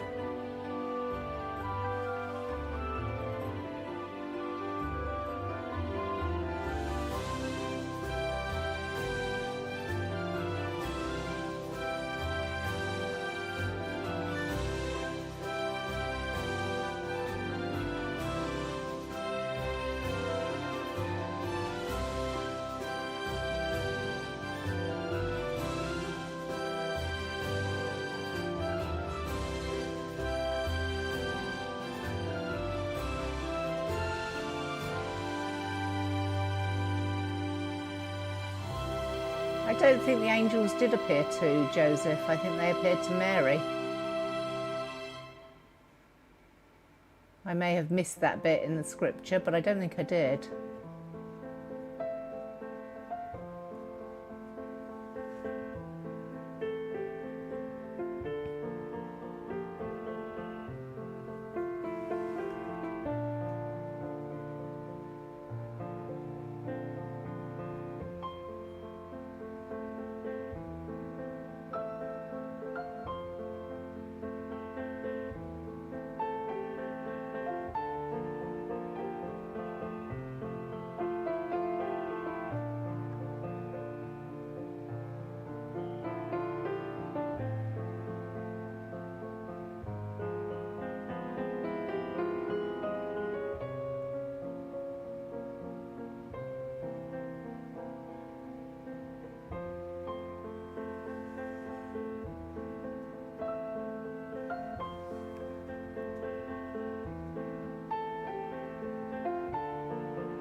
You need to get something lunchy. I think we're going to move away from this particular topic. I'm getting uncomfortable that it's going down a route that is not respectful of all views.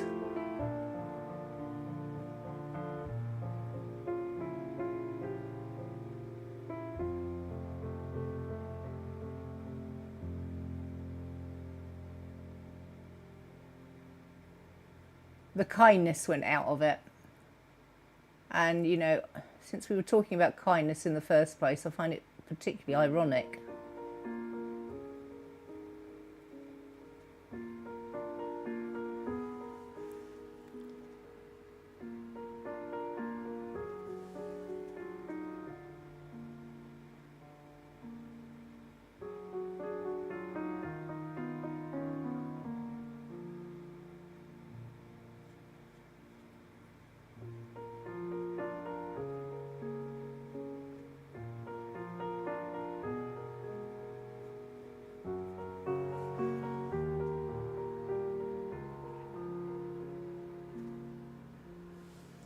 I've moved on to colour 7, by the way.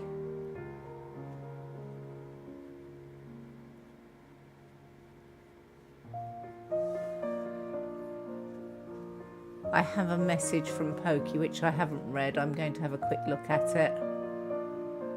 Mean landing at Heathrow in 9 PM. Let me just have a look at the... Oh, did I not leave it open? Heck.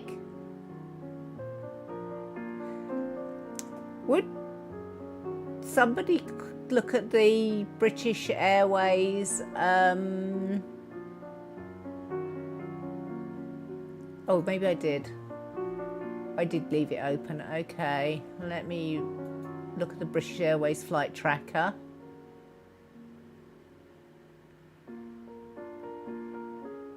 And refresh it. Are you going to refresh?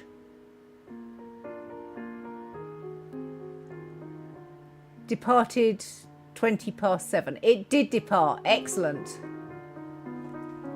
That is something I like to hear. Excellent. So hopefully Pokey's on his way home now.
Thanks, Curls.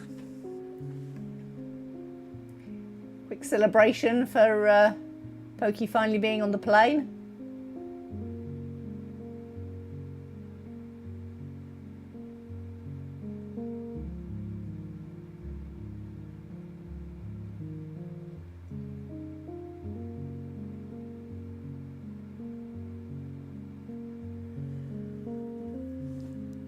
Has he been delayed for a bit? Just a bit, Curls. He was supposed to be home last night.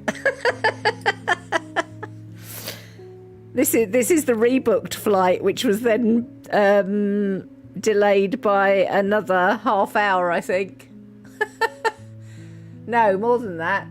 If it left at 7:20 and it was due to go off at 7:55, it's an hour and a half.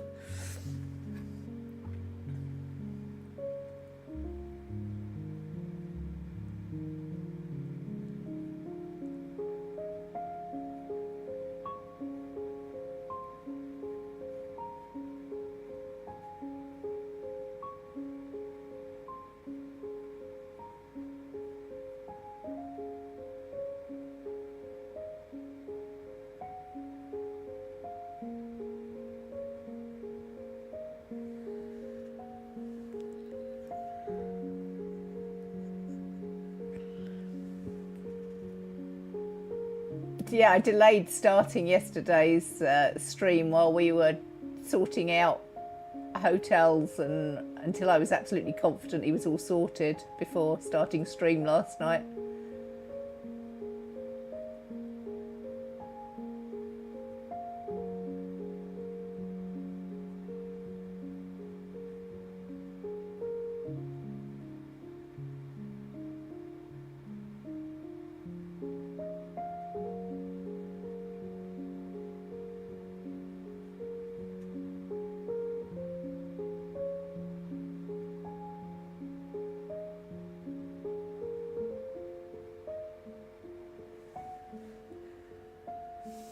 At least he won't have the traffic from the airport to the house he was expecting. Very true. Saturday evenings don't tend to be quite so busy.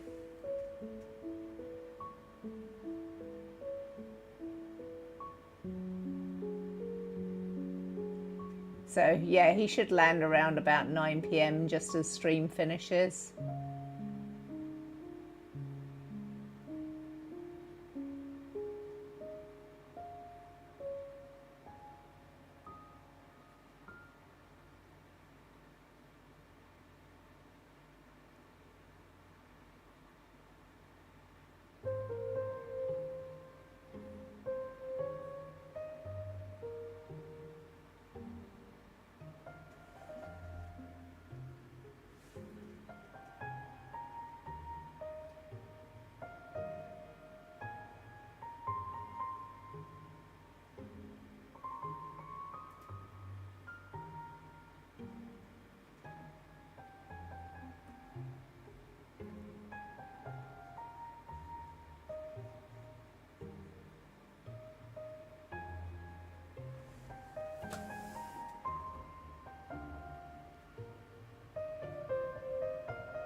I feel like I've heard this track before, but I'm not sure where.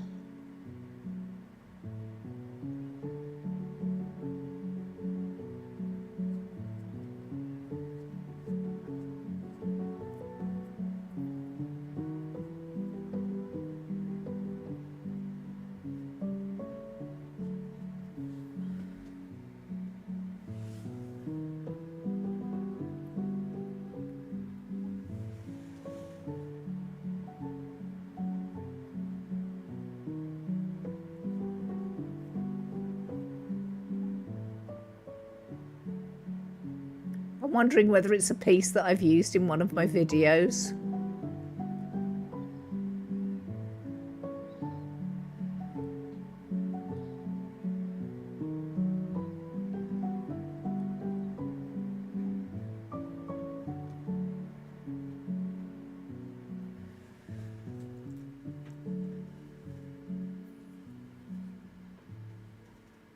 You love how you have the train station under the airport here, makes getting there and coming back super easy. The thing is, Snowdrake, there's absolutely train station and underground connection at Heathrow. But neither of them connect to the town that we live in.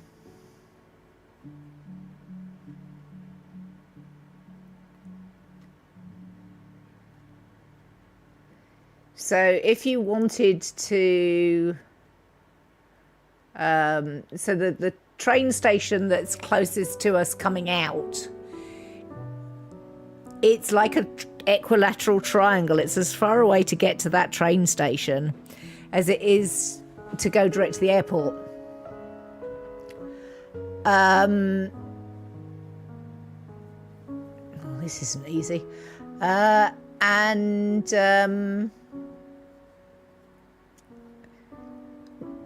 If you wanted to get the train to our place, which you absolutely can do, you'd have to go into London and come out again, which is, you know, quite a lot of travel or transport. There is public transport. There is a bus that goes from the town to the airport. So that's absolutely doable.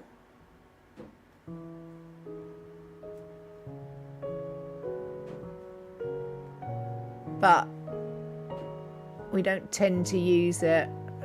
It takes quite a long while because it goes to various places en route. But yeah, it is there. It is there and can be used.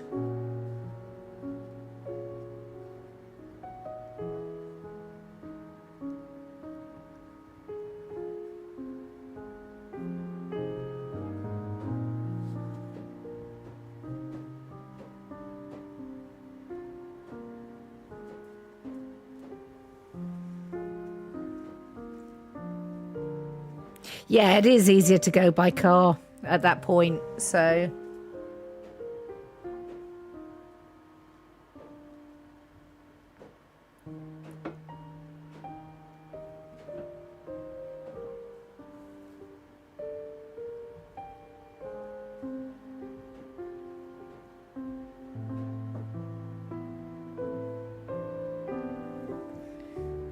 The reason I didn't drop Pokey off this time or go to pick him up was stream and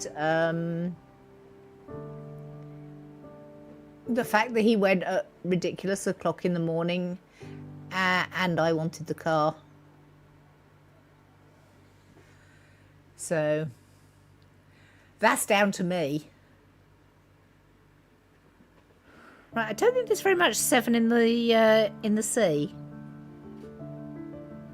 And the lagoon, the canal, whatever you want to call it. This is the Grand Canal. Oh, there's a little bit around the edges here. I'm not sure this brush is the best for it though.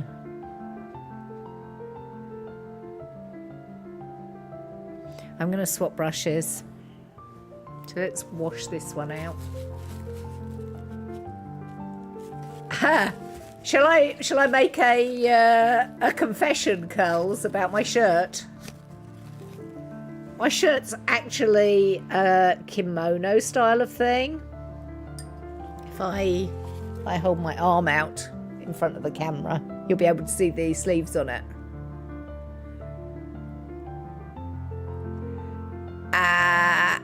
And it's actually a robe.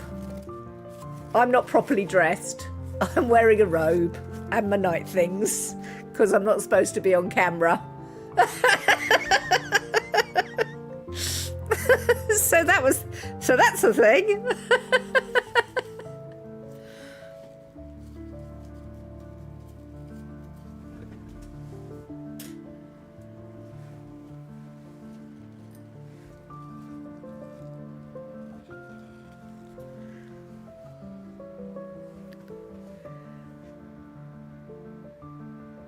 It's fine.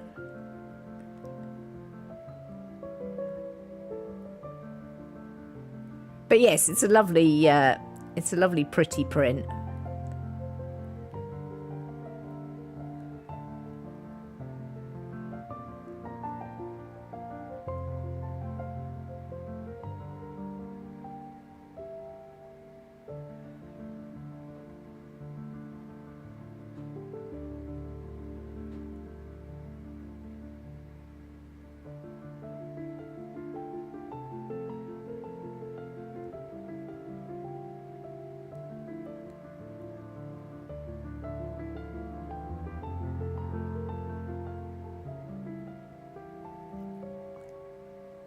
I got a thing on working from home from the place I'm working with, and they were like, don't work in your night clothes. Treat it like a proper day at the office and get fully dressed. I was like, well, sod that. You can't see me. I'm not complying. It was like advice for working from home. Some people might need that to get into the right mindset. Not really bothered myself.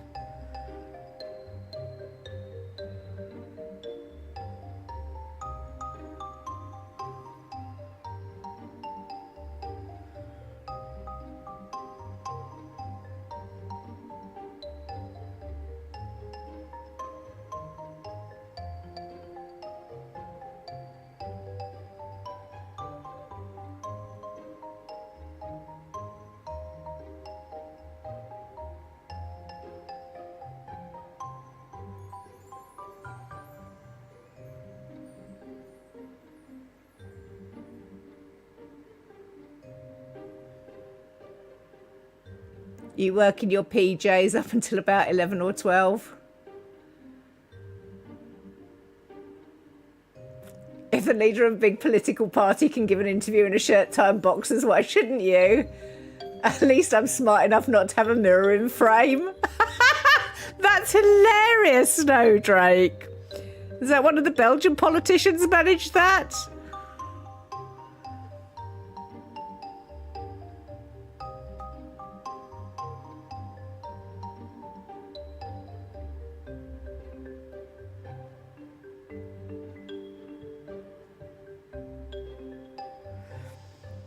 The other thing you can't see is the massive hair clip I've got in the back of my head to keep my hair out of the shot.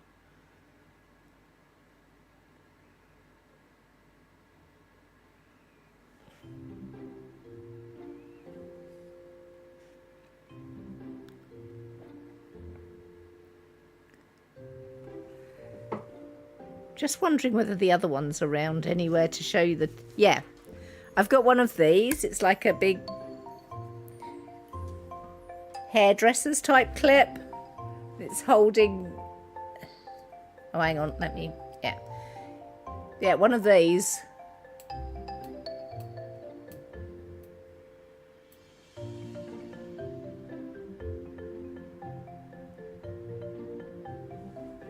Holding back all the right-hand side of my hair so it doesn't get in front of camera.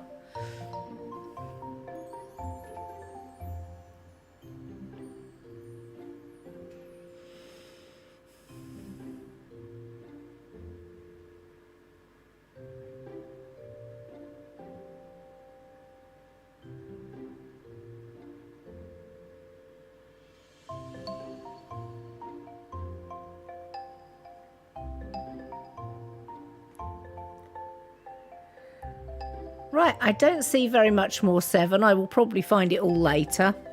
But what I'm going to do right now, that's just smart, keep hair out of camera and paint. Yeah, I was just sort of saying I'm pretty much a mess today.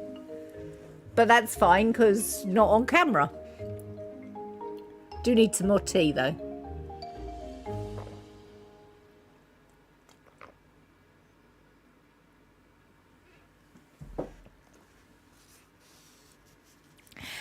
And that was the last of my cold tea. I am going to take a break now because we're over 2 hours through stream. I'll be back in 5 to 10 minutes as usual. Do the thing. Grab yourself a snack. Grab yourself a drink.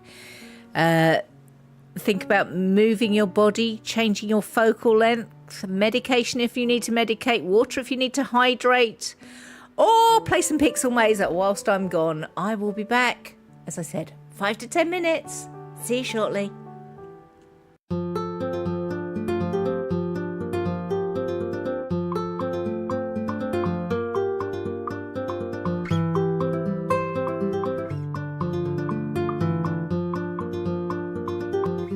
You have reached the Disco Doris channel, home of incompetent gameplay and handicrafts.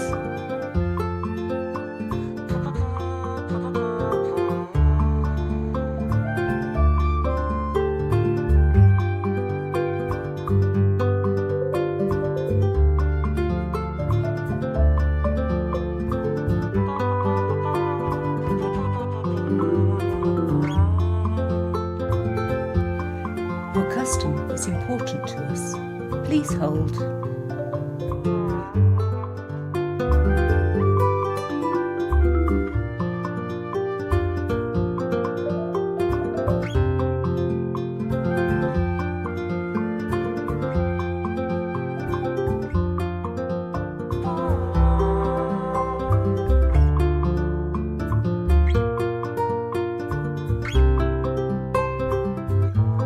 All our operators are busy right now. We will get to you as soon as possible.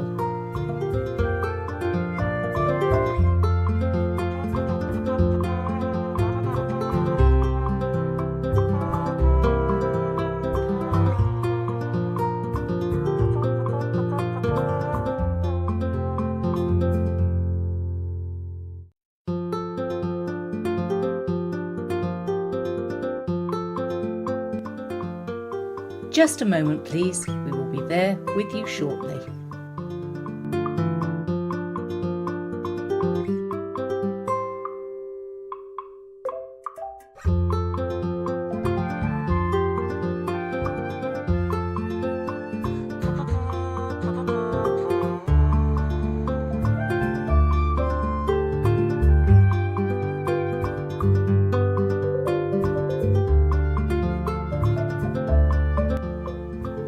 We are your leading source of incompetent gameplay and handicrafts.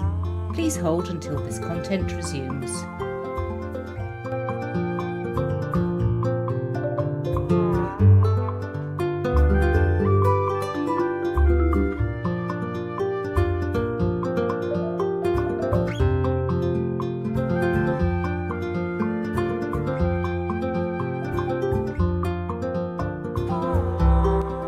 Thank you for holding. Your patience is appreciated, and we will be with you shortly.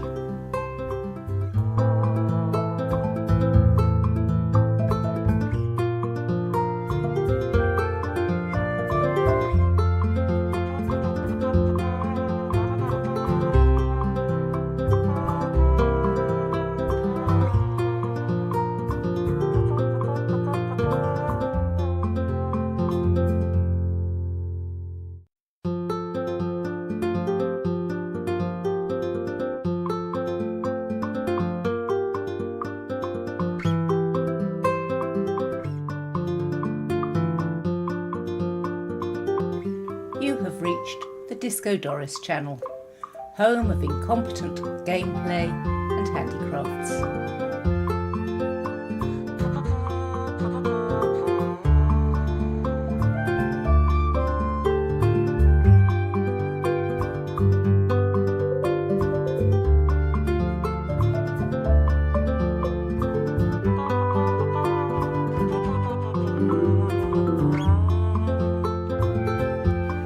Your custom is important to us.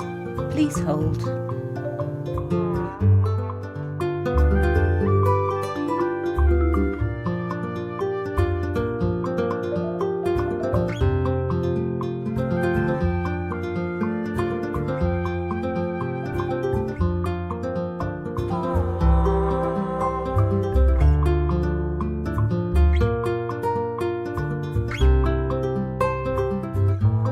All our operators are busy right now. We will get to you as soon as possible.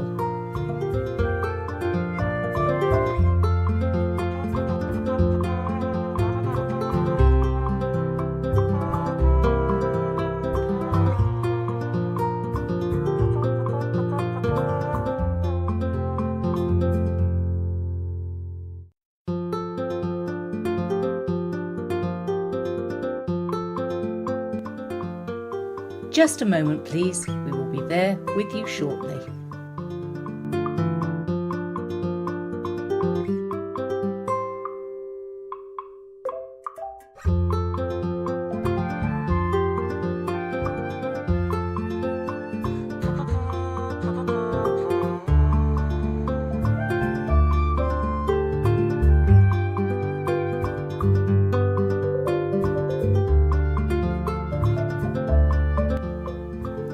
We are your leading source of incompetent gameplay and handicrafts. Please hold until this content resumes.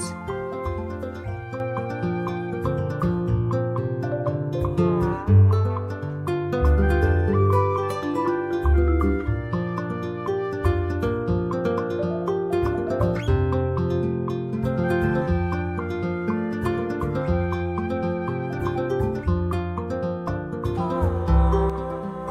you for holding. Your patience is appreciated, and we will be with you shortly.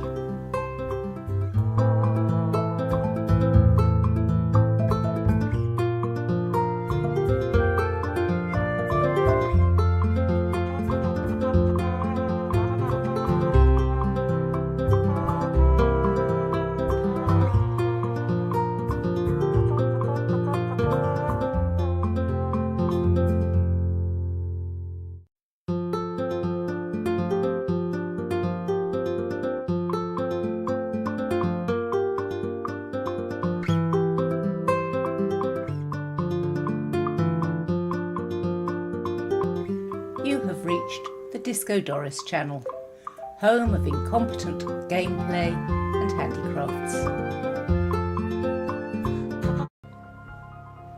And I'm back. Cade winning, Snowdrake second, maybe third, Curls fourth, Pat fifth. Nice.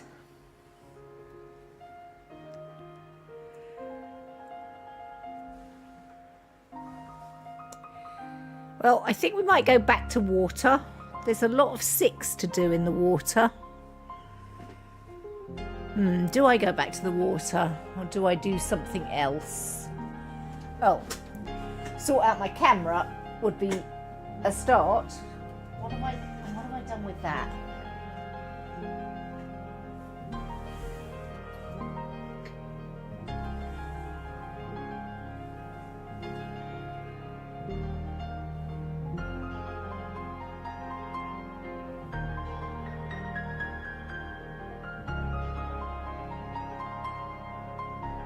Thank you for the welcomes back.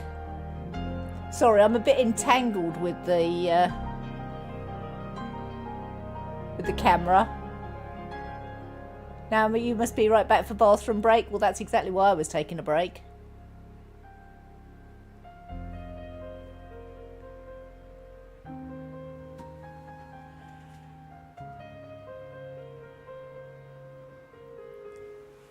You know what? Hang on a moment. It's just a tweak further, isn't it? Let me go to OBS so I can see exactly what's happening. Okay, that's fine.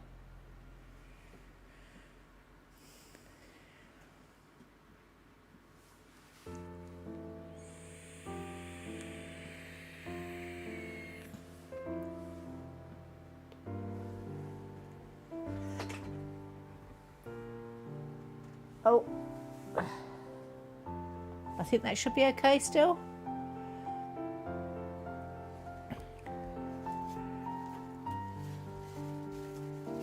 As I said, there's a lot of 6 to do.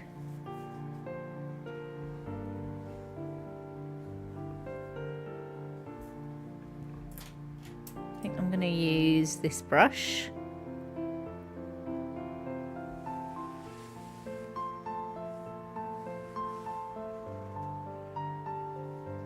Is there any 6 in the sky?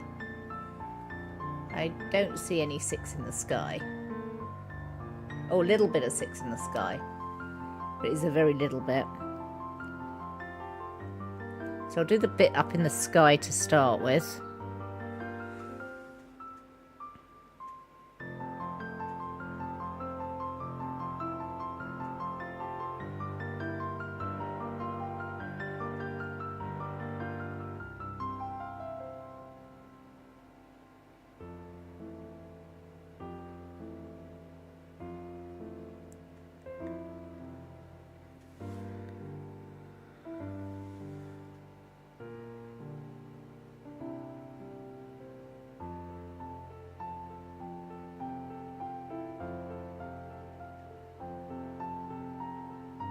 It's a pretty pale colour.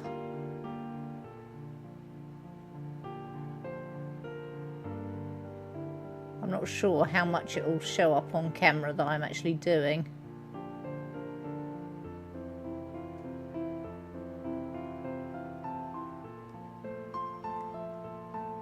You should see the outlines at least disappear.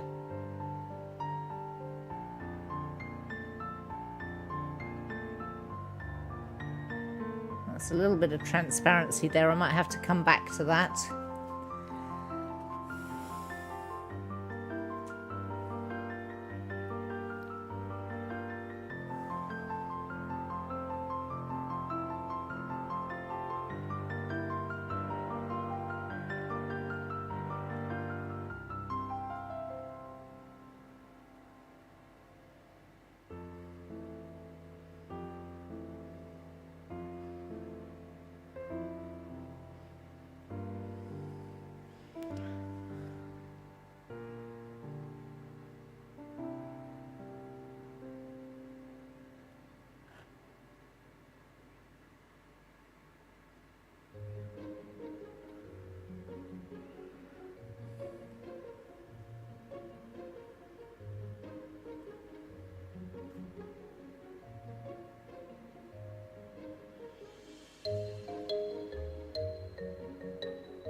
Oh, the camera rotated again. I'm so sorry.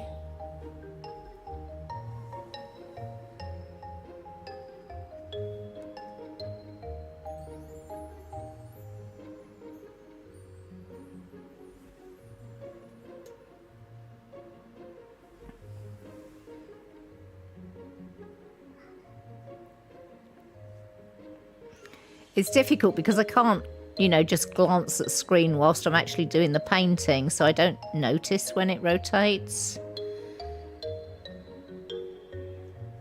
Uh-oh. I've fed the Mandalay. She's getting ready to jump on the desk.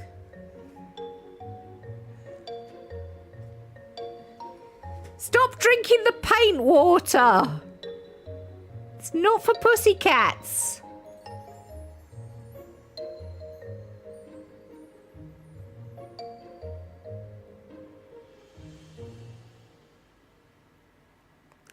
I don't think it should do her any harm. I'm pretty sure that acrylic is non-toxic.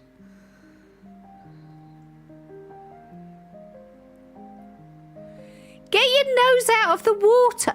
You've got a perfectly good drinking fountain. Why are you drinking out of the paint water? This cat is problems.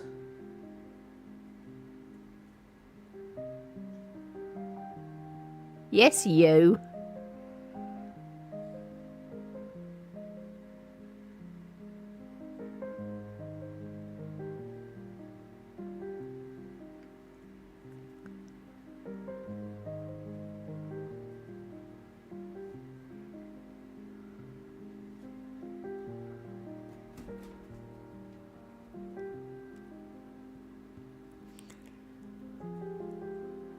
She's looking for a more colourful outlook. Also, don't put your tip of the tail in the paint. Fortunately, I have hold of the paint pot in my hand. At least she isn't drinking my tea. I don't think she likes tea. She's very keen on water, though, which is a good thing, you know. I almost feel bad about shouting at her for drinking water, because many cats don't drink anywhere near enough.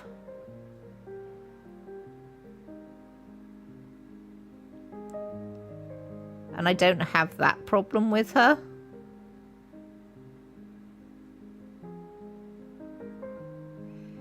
She's pretty keen on the water in the bottom of plant pots as well. You know, if you have a saucer under plant pots, they can sometimes fill with water. She's all about a good plant saucer full of water.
It's probably a commentary on me not having cleaned the water fountain out recently. She's quite fastidious, unlike her brother. That's probably a job I need to put on the list.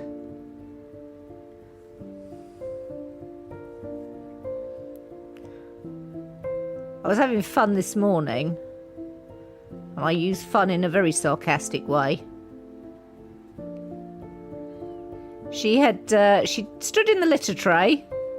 She'd pooped over the edge of the litter tray, and then she dug the litter out of the litter tray over the poop to cover it up.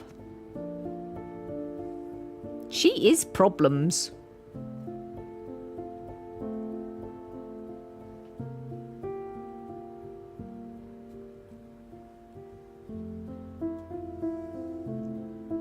Cats are weird in hilarious ways.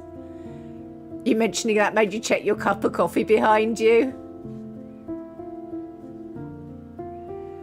Hubby told you he was going to do a wander, and if I thought of anything you needed from the store to text him, his phone just beeped in the other room. Ah, well, there you go. If there was anything you needed, there is no way of contacting him. But I'm pretty sure that maybe, like myself, remembers the time when people were allowed to go to the store without their phones because we didn't have phones to take.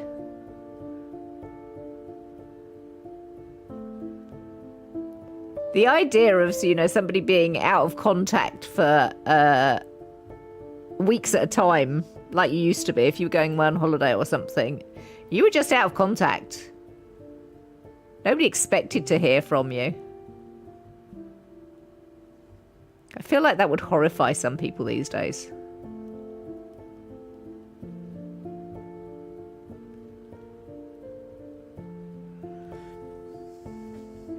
Speaking of phone, you need to go find yours, Snowdrake. Your parents' cat only drinks if the water bowl is on the counter. Mine aren't allowed on the counters. I said that in the plural. Mandalay is not allowed on the counter.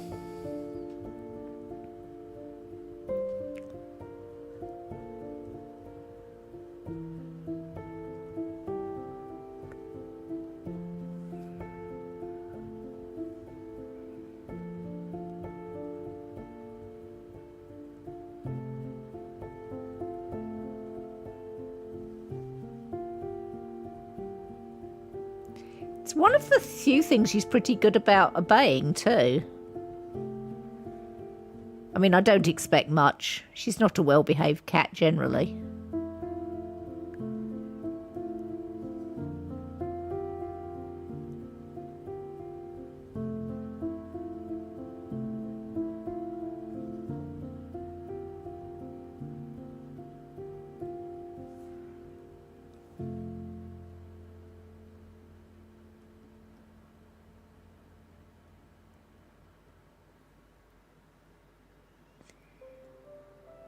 You're sure you put your phone on a logical horizontal surface this morning?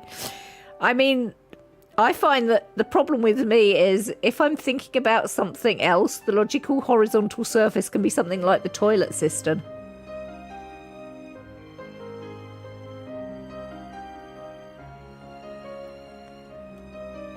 The ADHD sometimes makes it difficult to be present for things like, where did I put my phone?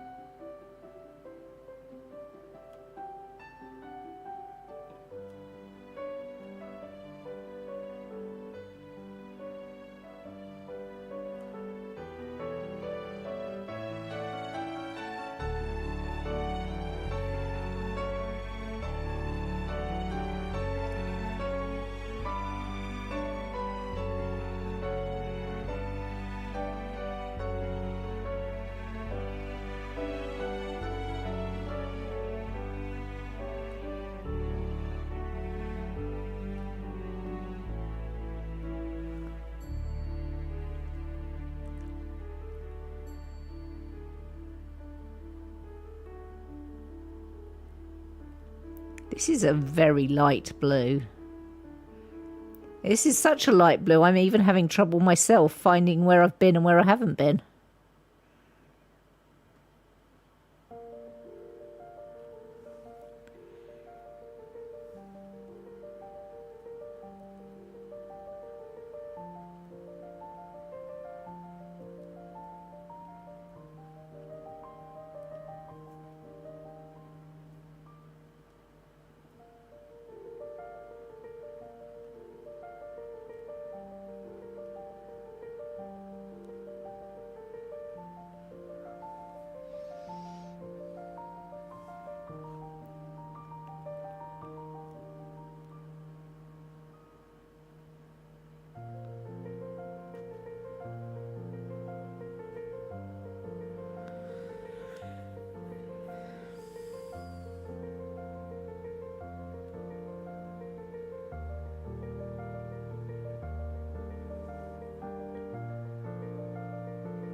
Camera's swizzled a little bit again.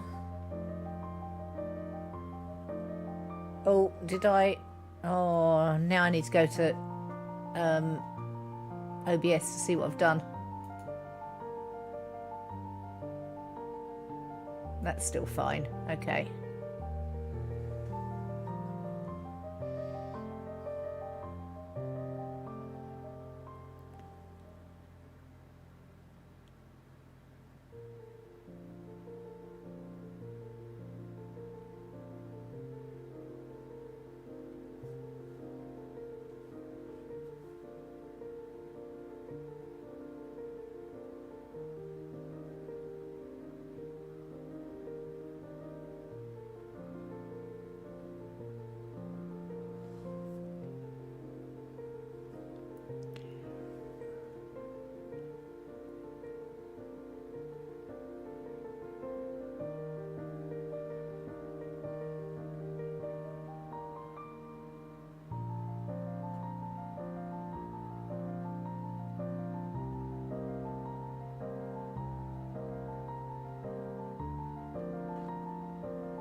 Welcome back, Ghostly.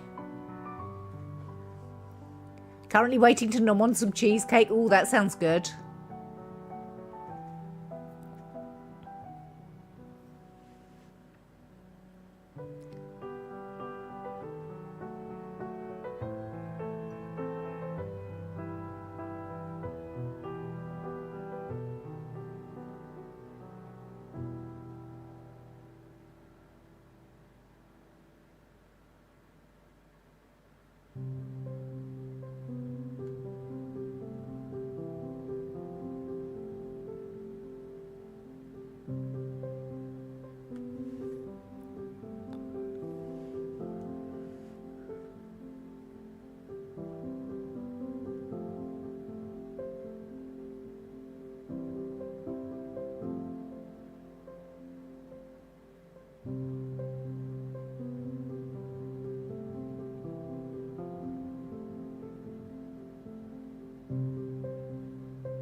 I've gone a bit quiet.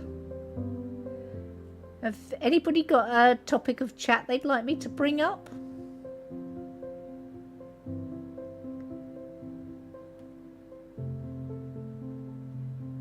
I'm doing happy little waves right now, to paraphrase a certain rather wonderful painter.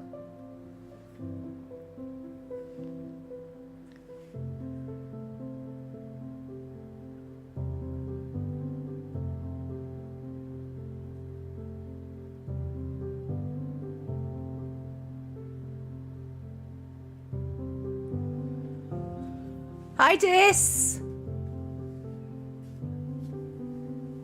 Triple D just had cheesecake ice cream. Cheesecake is the bomb. Wonderful. You're just having plain strawberry cheesecake, but it's something you don't often have. You're going to the TwitchCon tomorrow. You're kind of scared in case somebody recognises you.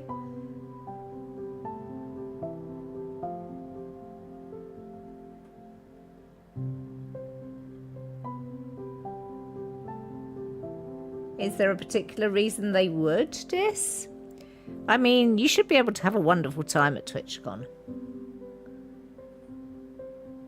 Is there anybody that you know that's going that might lead to that anxiety, or just general anxiety about going? Which totally I get.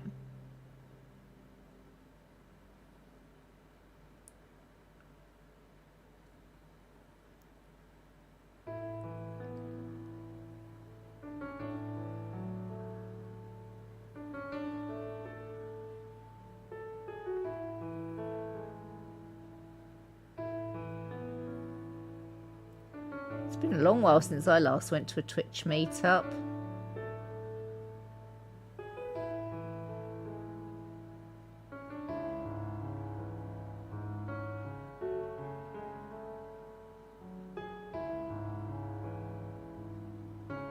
Although honestly, given Pokey's travails in getting home, I'm quite glad that I hadn't decided to go to this one.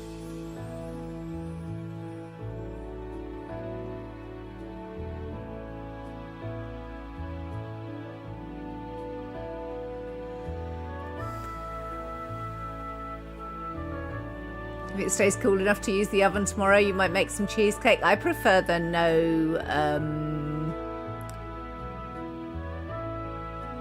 cook cheesecakes.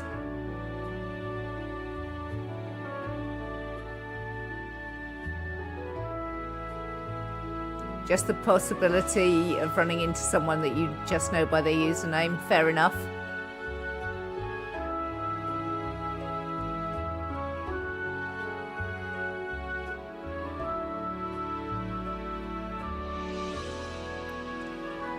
I think Snowdrake means that he's the one that would melt if he has to put the oven on in his house, Dis.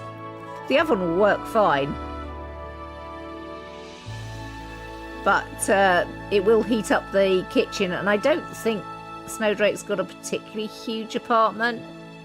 So I think that's what he means. That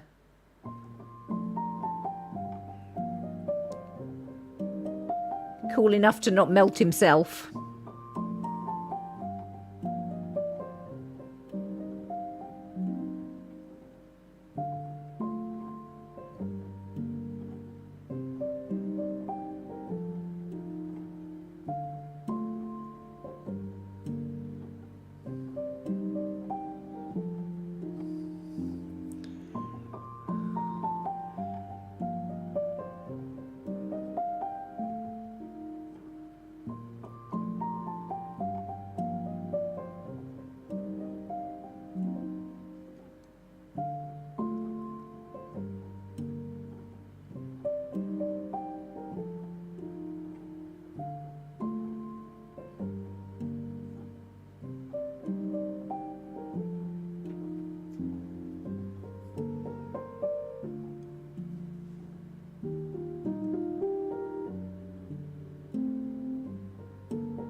Doesn't abandon to chat to go Google no-bake cheesecakes.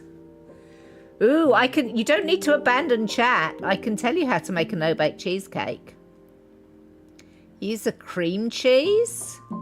This is a sort of a cheat method, but it works so well. Decide what flavor of cheesecake you want and get a jelly or a jello, depending on where you are. Like a flavored gelatine concentrate, so you get like the blocks of or the crystals to make up a jelly dessert, and make that up, allow it to cool a bit, and then you whip the cream cheese and the jelly together, and whilst the jelly is cooling, you melt some butter in a saucepan, crush up biscuits, graham crackers, digestive biscuits in the case of the UK. I do not know what a good European alternative would be. I think McVitie's digestives might be available. Crush them up really small by sticking them in a plastic bag and using a rolling pin to get them into crumb. Put those into the melted butter, and you roll out the melted butter and the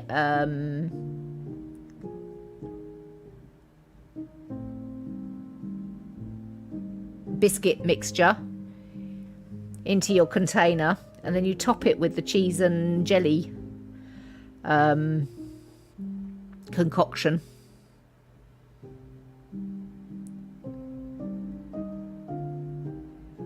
And it's very good.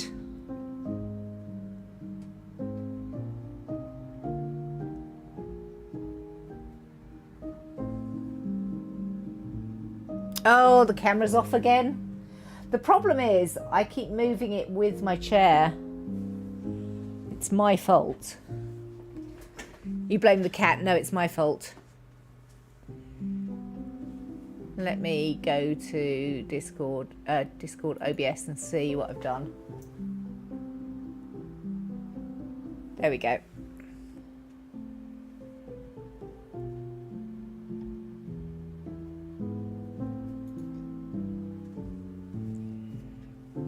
We blame Mandalay for many things. Yeah, don't blame you for blaming Mandalay is the cause of many things. Yesterday, she was sitting on the keyboard and muting the stream at regular intervals. Everybody thought their computers were on the fritz.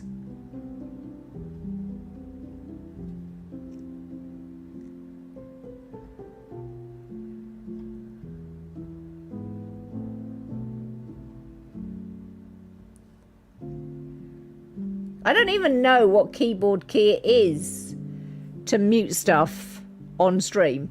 But she found it, and she sat on it multiple times to unmute and mute me.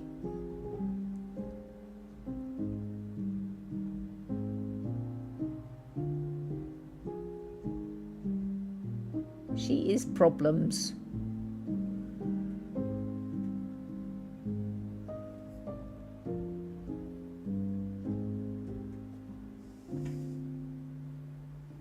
Close to the way you make it.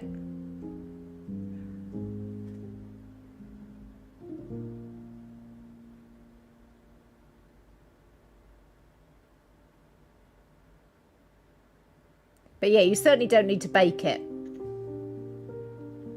I mean, there's a bit of heating required for dissolving the jelly crystals, granules, gelatine cubes.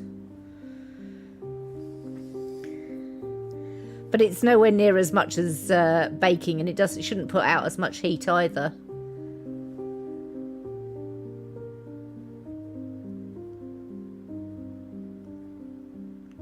Like having one hot plate on to melt the butter, not too bad.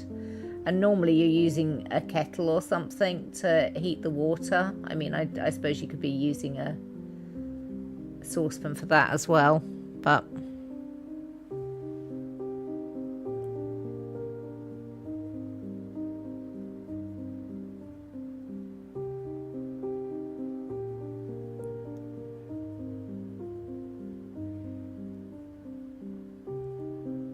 You have a bavarois mix that doesn't need to be heated at all. Does that set solid? Because you need it to set. You need it to be one that sets.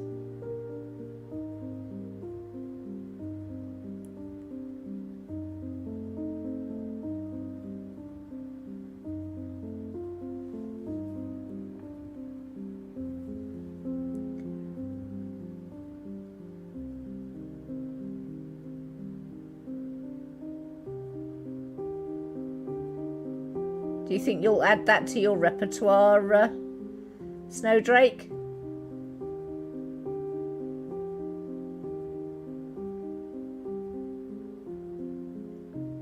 I mean, and if you're fancy, then you can top it with the fruit that matches up to the flavoured gelatin that you've used. Or flavoured agar if you're vegetarian.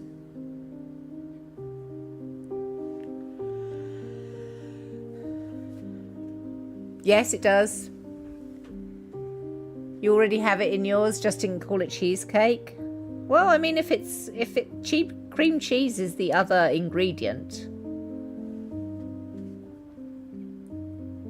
why is it not cheesecake?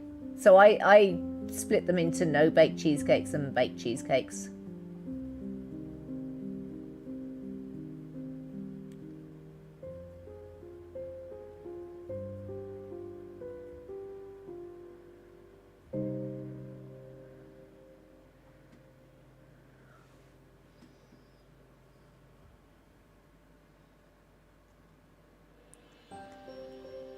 Your favourite one is the gin and Biscoff version. Oh, that does sound good.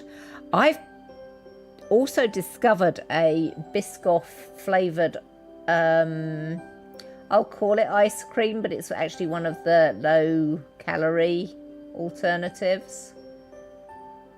It is so good.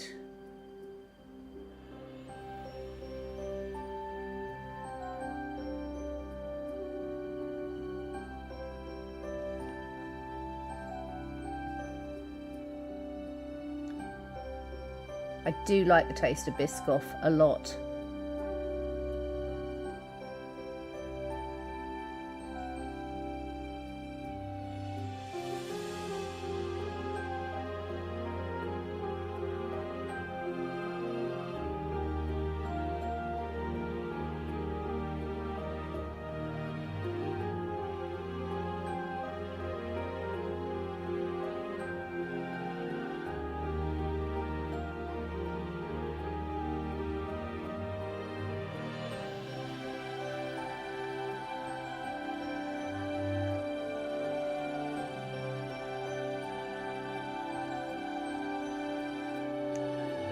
This piece of music definitely sounds like it should be a piece of movie music.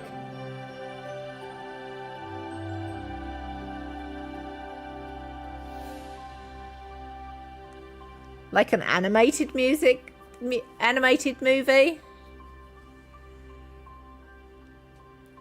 Normally doesn't contain any cheese, just whipped cream, but you started replacing the cream with cream cheese.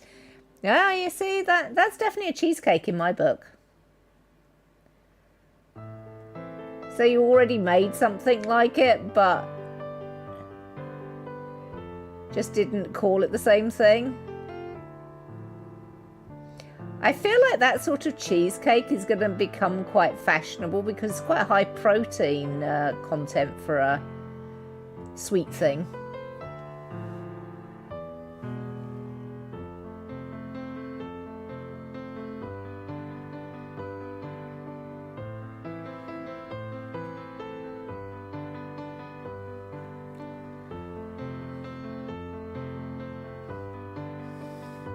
We're getting to that side of the painting where you have to put up with my head in the picture too. Sorry about that.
Powder is super easy. 100 grams of powder, 100 grams of any liquid or fruit puree, 500 grams of whipped cream or cream cheese. Mix, put in the fridge and you're done. Absolutely. Hello, Wappa No, just the you, Dan. You're gonna have to be put up with being called amazing.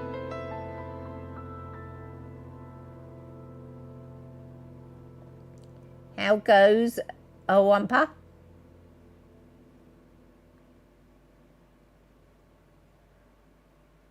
Have you been in the vents with Digi recently?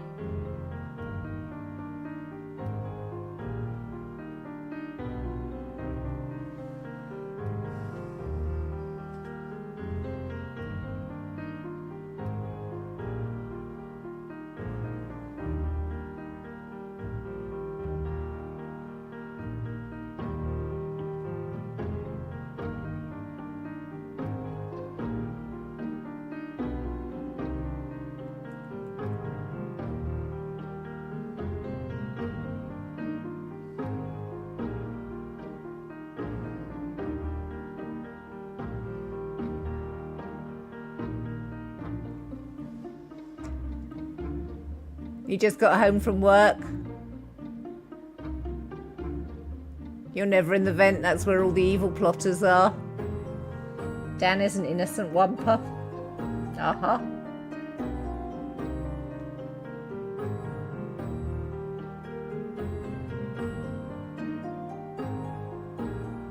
But what about all the good plotters?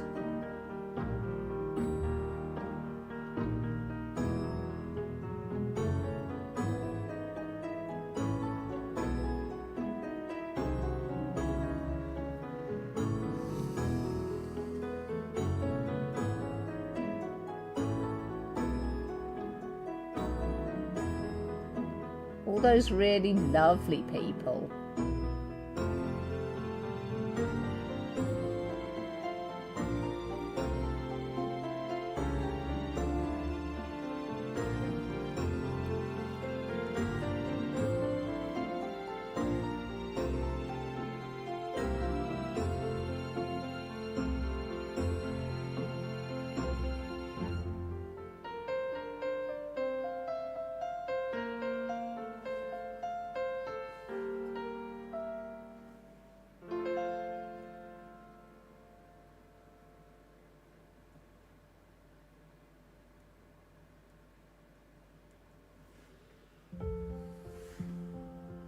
I'm sure there are lots more bits of 6 that I've yet to find.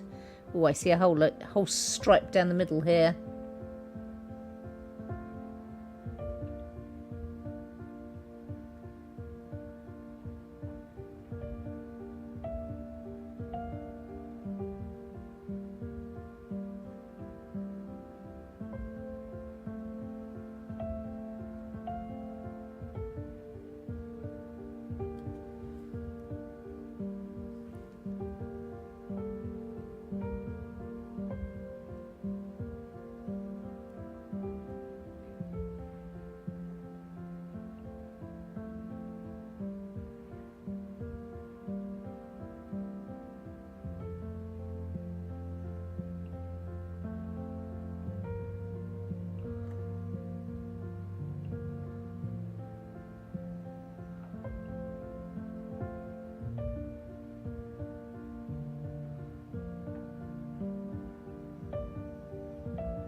Welcome back, Curls.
I'm very quiet right now.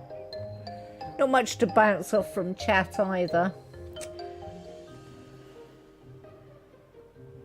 What I'm thinking about is I wonder whether Pokey will manage to get our neighbour to pick him up, or whether our neighbour will be working doing the food deliveries and stuff and I will have to go out and fetch him. Also thinking about I still haven't got all the housework and stuff that I wanted to get done. I mean, in part this was because I sat chatting in Discord with Pokey rather than doing the housework that I had intended to do. So is it really bad that I didn't do the housework? I would contend possibly not, but I might just be justifying this because I don't like doing the housework, which is always a thing.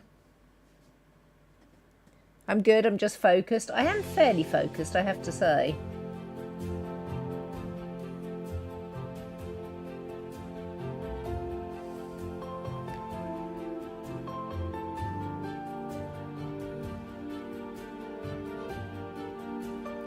I'm sure there's much more 6 around here, but I'm having difficulty in seeing it right now.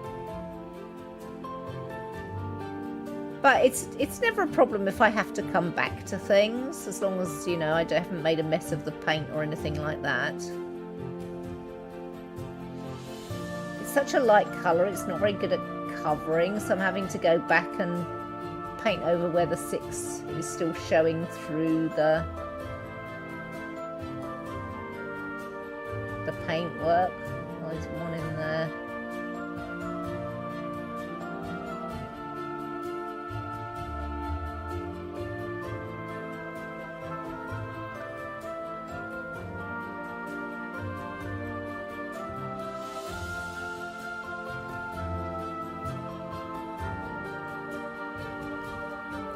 Yeah, there's a 6 showing through there as well.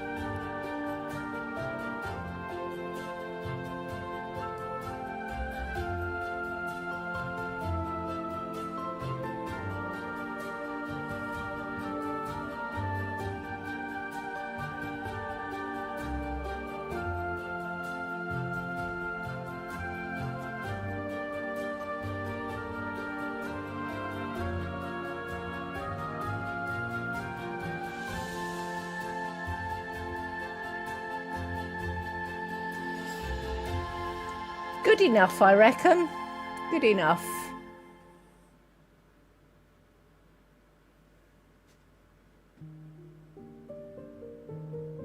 You had an epiphany during your psych video visit today. You were like, I don't know if having issues asking for help is an attention issue or not. And started explaining before instantly realising it is.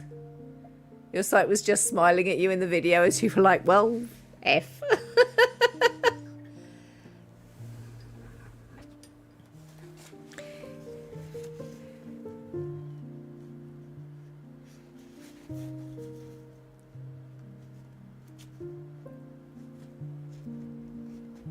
I mean, I feel like that's the moments that the psychs actually live for. The whole point is that they've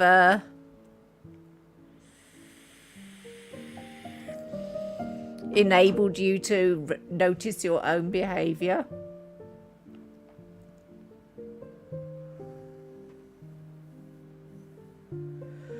Right, what next? More sky?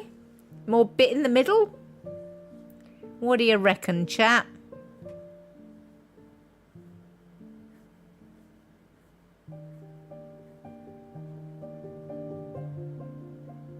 More sky? You need to check if you can get a refund. You did all the work in that session. I mean, you're the one doing all the work in every psych session. That's what they're there for. Bit more sky? What colour to do in the sky? There's a few which have got really big pieces. So like 16. This big piece over here is all 16. Those bits are 17. Maybe I should do 17 and finish out some of this top piece. I reckon I'll do 17.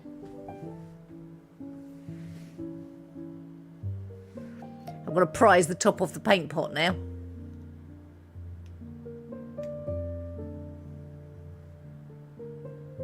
An eldritch monster destroying the city. Yeah, that's not in the paint by numbers, Dan. I think we'll be giving that a miss.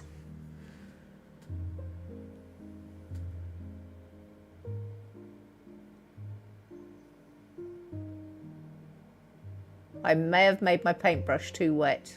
Whoops.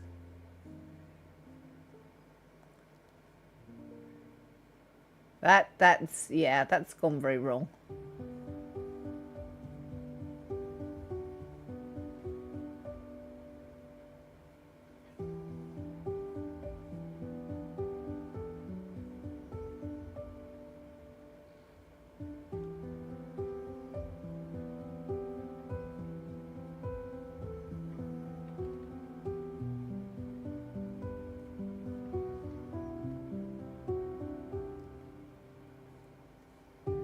More watercolour than acrylic.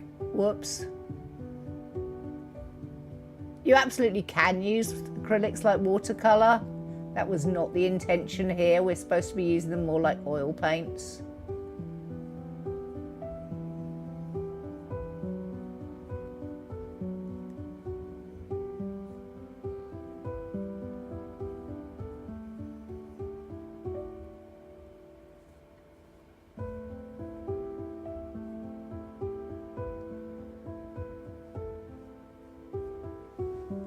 Oopsie.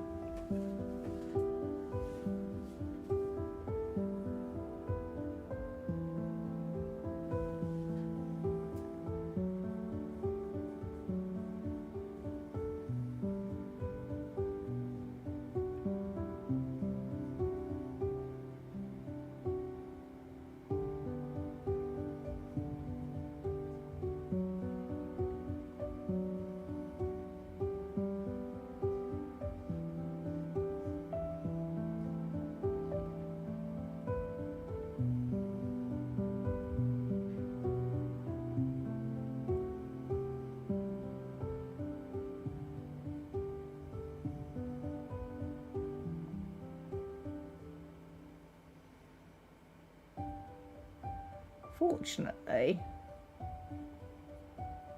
I can paint over and it's not a disaster. It's just slightly annoying.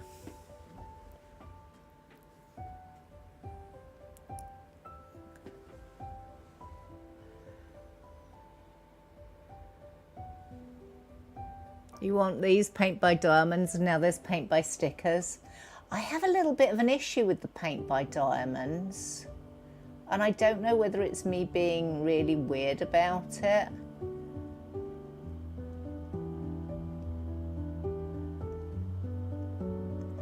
And I don't know whether I should be the same about acrylic paints, but it's the amount of plastic that goes into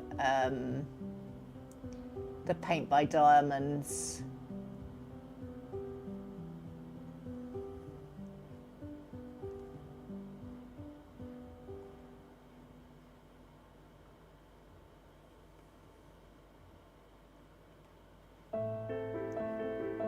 A bit like perla beads.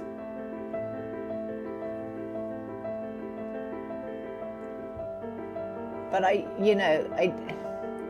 it makes me uneasy. I know it's like in real life pixel painting. I just have a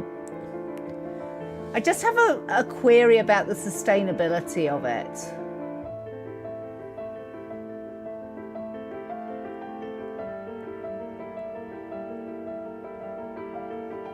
That's not to say I would judge anybody who does choose to use those things, but I'm having to think about it for myself.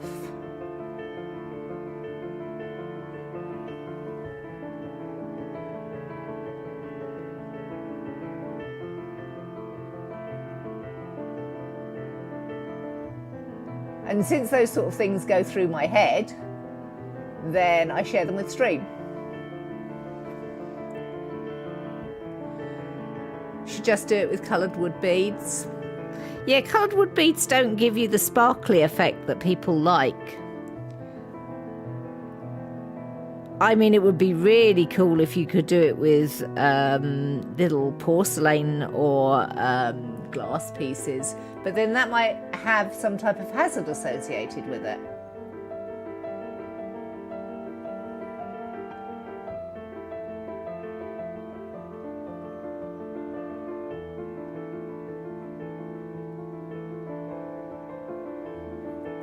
There's a fly on my canvas. Bugger off, fly.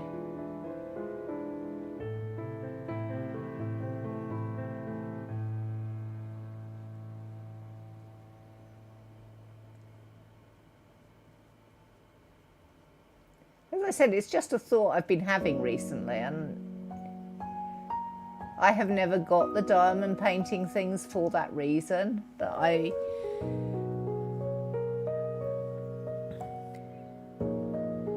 mean, the fun of diamond paintings is not really the finishing of them. The fun of diamond paintings is the doing of them.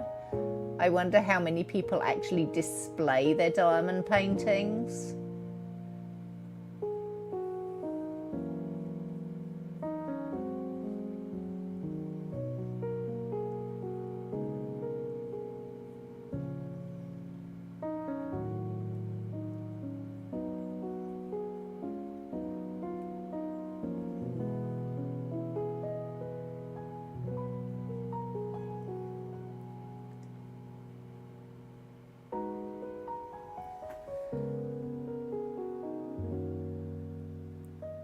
Wood beads would have such a good sound when you run your hands over it. You could, but the price would go way up. You're absolutely correct. But, you know, effectively, they are mosaics, aren't they? They're like a modern mosaic.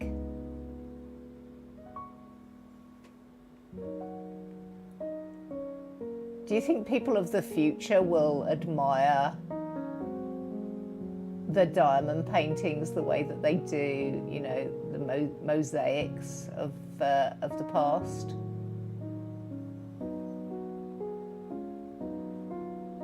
Which were done with sort of porcelain and stone. There's an art I really, really love. I can't remember what it's called, but the Italians used to make wonderful pictures and often sort of tables and things with the pictures on the top of them out of different types of coloured stone. I wish I could remember the name of it. It's absolutely stunning work to look at. You'd see these, you know, classical tables with like beautiful vases of flowers and things, and everything's made out of tiny, tiny bits of stone cut to make the mosaic with. No, not frescoes. Frescoes are painted. There is a specific word for the art of producing pictures with pieces of coloured stone. As I said, the Italians were big ones for it. When I went to Malta,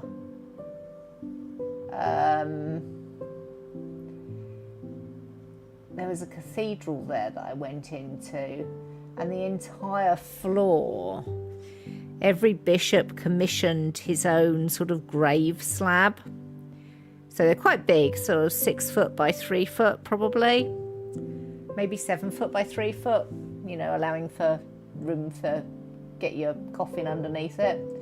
But everyone had commissioned their own picture in marble, not of them, but like there were scenes of death, you know, the skulls and scythes and all that malarkey. There were scenes of flowers and stuff, all done in different pieces of coloured marble. Absolutely amazing. Florentine marquetry? No.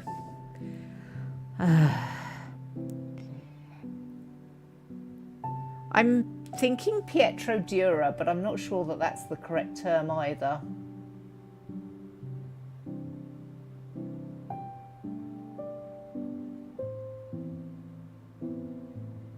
I mean, it's a similar technique to marquetry, which is pictures made with wood. In fact, there's marquetry and parquetry, which are slightly different.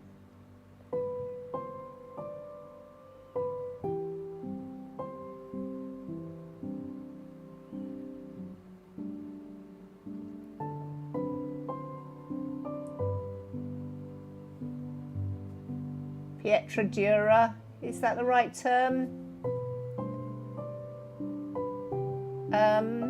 Curls, you have the wiki pulled up. Is it called Pietro Dura? They do have the flowers.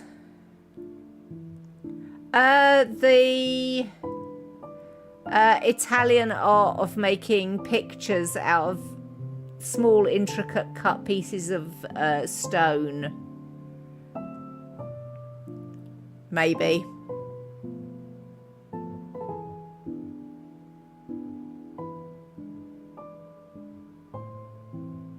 Altars. Pope Clement had one. Pope Clement the Eighth had one. Yeah, and Pietro Dura might be the correct term for it. Amazing stuff.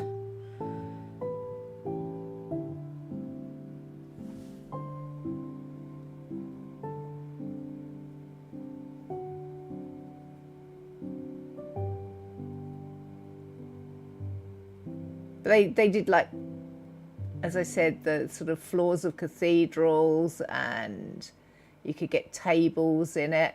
I think you could get boxes with it too.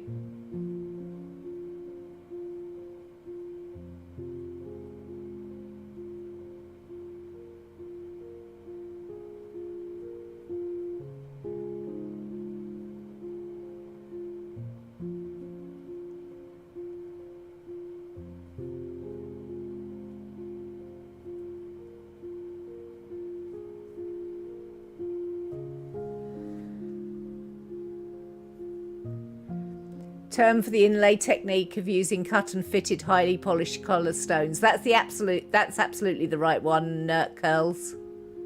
It's very pretty stuff. So we were talking about diamond pictures, and I said I have reservations about diamond pictures because of all the plastic. I will reiterate, this is a personal thing, and you know, I am using acrylic paint, so am I being a hypocrite? I'm not entirely sure. I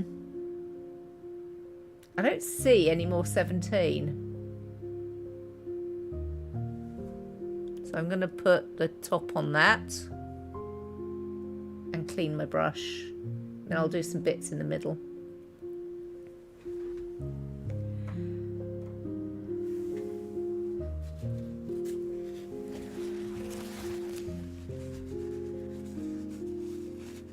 They showed a small container that had it, and it's gorgeous. I know, I've always really fancied getting some pieces, but it is very expensive because, you know, there's a huge amount of craftsmanship in it, obviously. And not only is there a huge amount of craftsmanship in it, the stone itself has intrinsic value. And there's the element of how long does it take to do all of that stuff? And, you know, the answer is a very long while.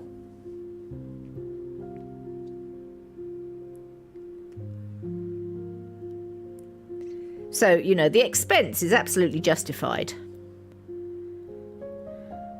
Maybe now I'm older and I've got some more disposable income, I can think about that. The other thing I want to be able to invest in is Murano glass, but while I've got a Mandalay, there is absolutely no point in doing that.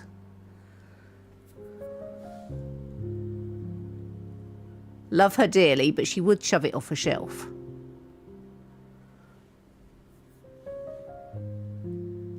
For she is still a small furry demon. She's a small furry demon sat on the top of my computer right now.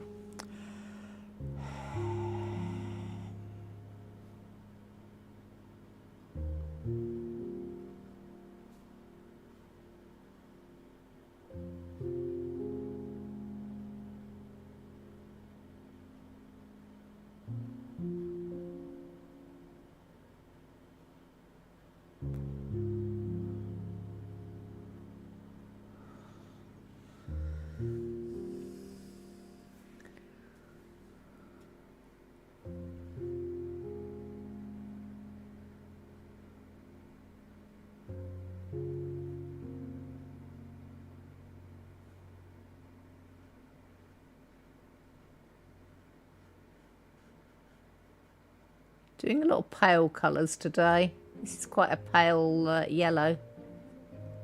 This 12.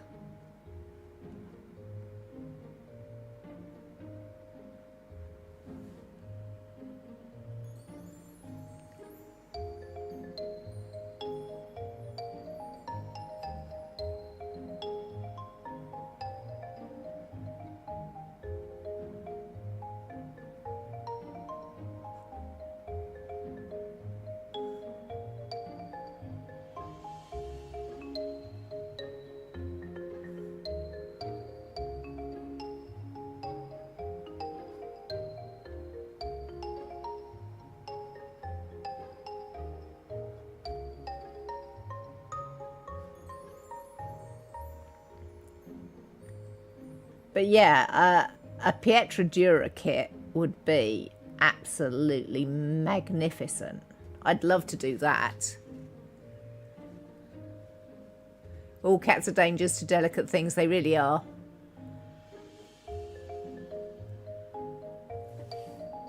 I already do have, maybe, but it's full.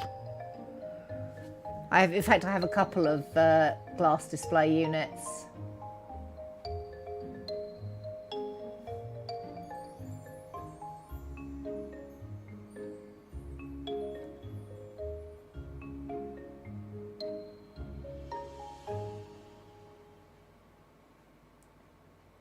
Mostly full up with china that I have been left in various relatives' wills. I've got more tea sets than any one person should have, honestly.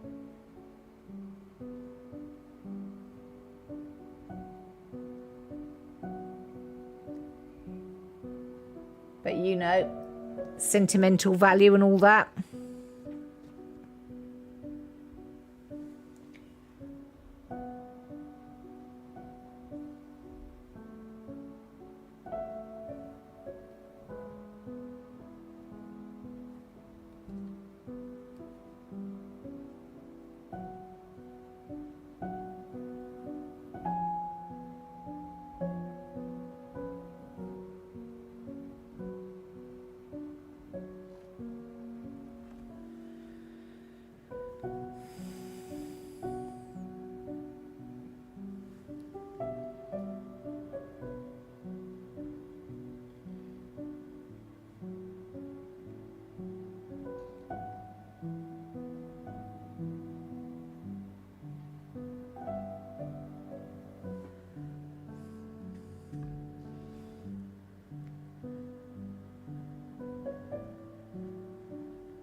If you were painting this for real, you would not be painting all these delicate round the edges stuff. You'd do the base colour and then you'd slap stuff on top of it, wouldn't you? Hi, Grove! Can you derail the painting stream again? What do you want to derail it with this time, Grove? We already derailed it pretty thoroughly for ourselves.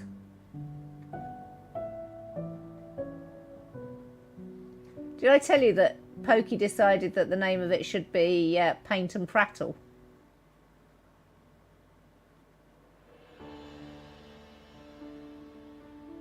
He's not here to defend himself because he's mid-air at the moment.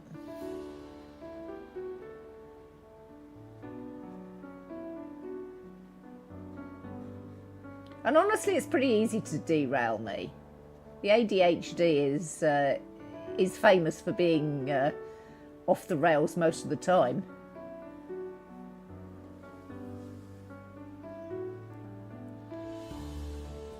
It's too peaceful in here. Are you looking for some mayhem, Grove? I might not be the right streamer if you're looking for mayhem.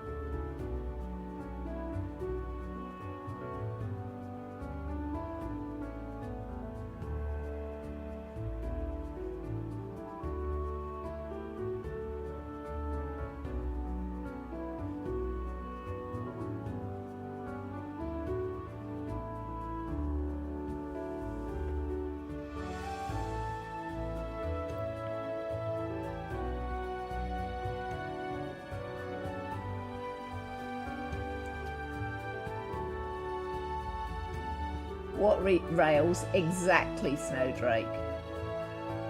But they're not it's not really chaotic, it's just sort of amorphous.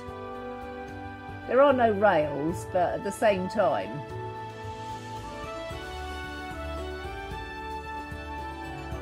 We're like a peaceful little river flowing in all sorts of directions any time.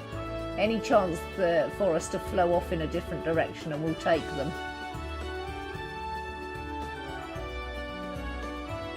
It's not as violent as a derailment, is it really?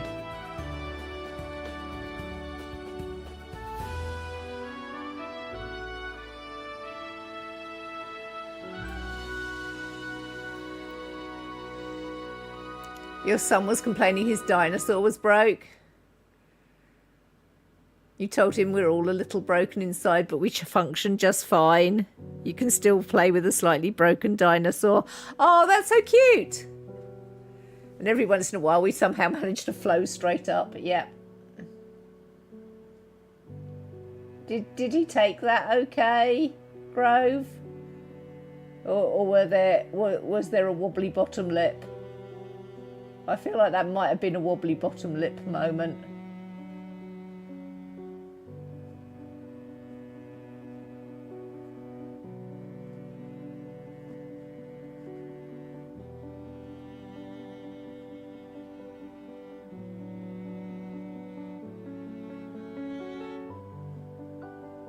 I do applaud you for trying, though.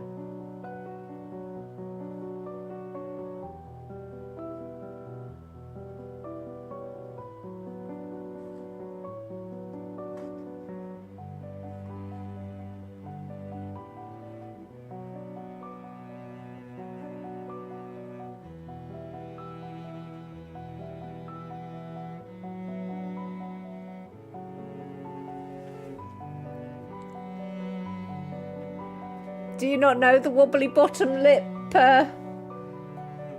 Snowdrake? I feel everybody knows the wobbly bottom lip.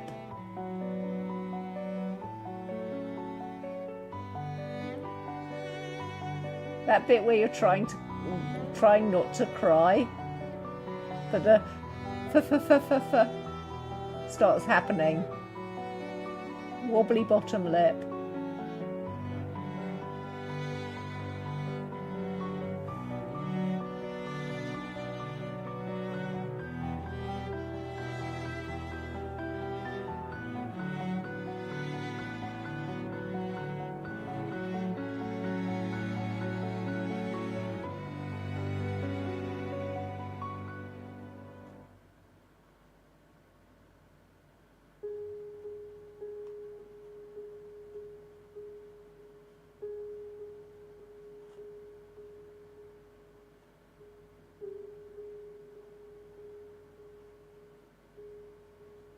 Only in this chat could you go from Pietra Dura to wobbly bottom lips.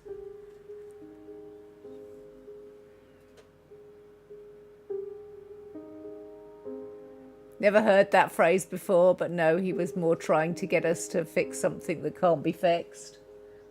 Oh, you know, that happens too. Sometimes that happens to people. And, you know, we make do. Which reminds me, I saw a YouTube short which made me grin. It didn't make me laugh as such, but it was a pregnant lady, and she obviously was suffering from some fluid retention, and she said to her husband, "Oh no, I've got no ankles." And husband, I would imagine, I don't know, obviously, but I would imagine ex-vet or veteran, I imagine was veteran, said, "Honey, I don't have any ankles." And the shot panned to him crossing two prosthetic legs. So, as I said, didn't make me laugh as such, but it did make me smile. I enjoy people who can be humorous about that sort of thing. I feel like they are dealing with it. You know, they're dealing with life's lemons.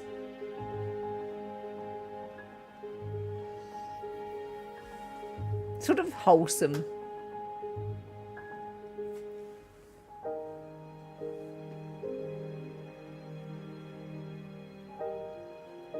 Because it wasn't said in a self-pitying way or anything like that. He was obviously doing it to get her to laugh when, you know, fluid retention is a thing. I know the feeling of having no ankles because, unfortunately, I am also suffering from the fluid retention and have the puffy ankles. I call them my cankles because my calves go straight into my feet.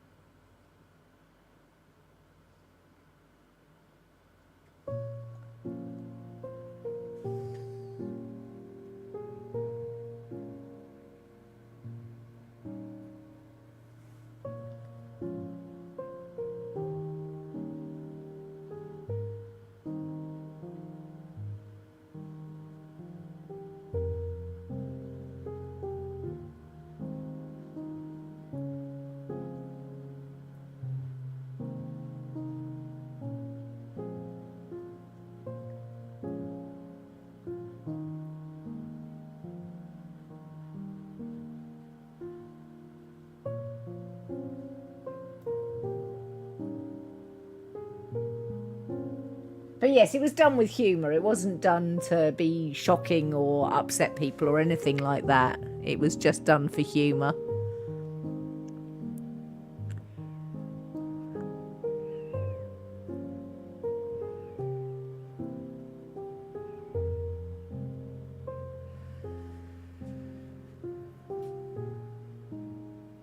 You don't know when it started, but sometimes when you take full damage in a game, you just go, "Oh no, my cankles!"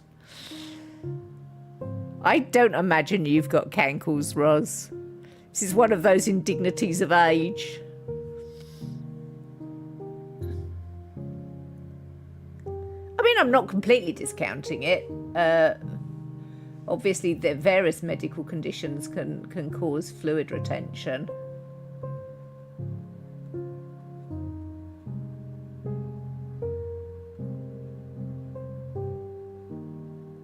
I do also have an abnormally long gastrocnemius, which is the muscle of my calves.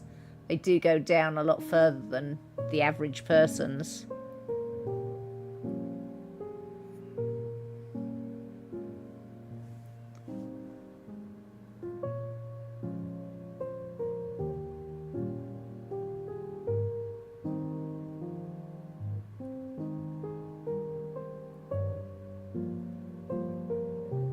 Which makes me even more cankly.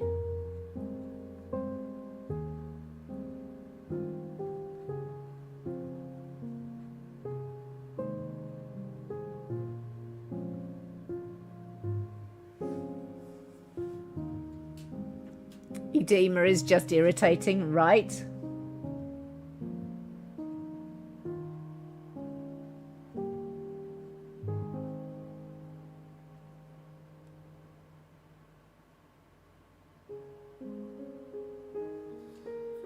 I think mine's probably linked to sort of the issues I've yet to be sorted out with my thyroid and kidneys too. I feel like that's probably a thing.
Oh no!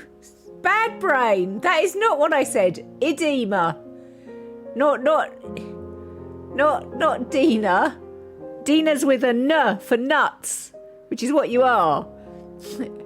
Edema is with a M for murderous, which is what Shippy is.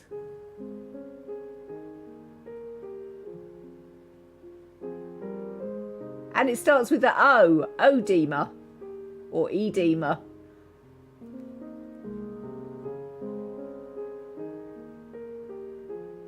And yes, it does start with OE in Britain. It's one of those, it probably should be edema, thinking about it. But it does start with an O in the UK, which is why I tend to say odema, which I probably shouldn't. It probably is edema.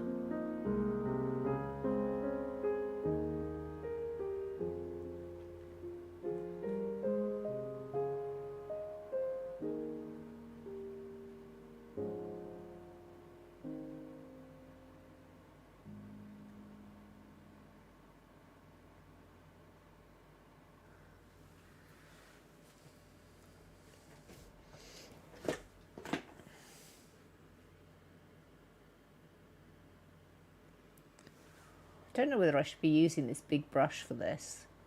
or whether I should actually nab a smaller brush to do these parts, because this is quite small and fiddly.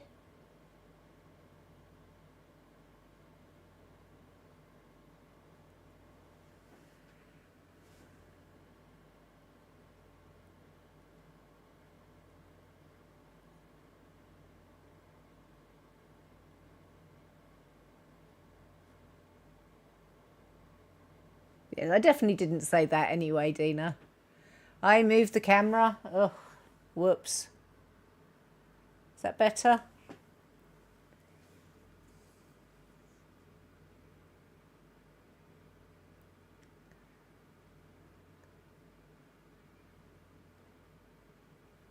Yep. Okay.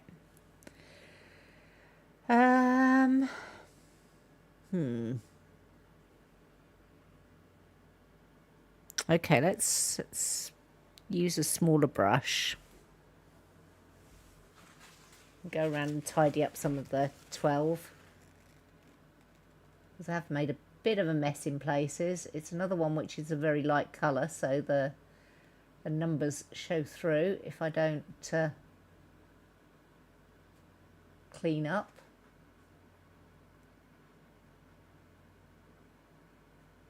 I can clean up with a smaller brush as well.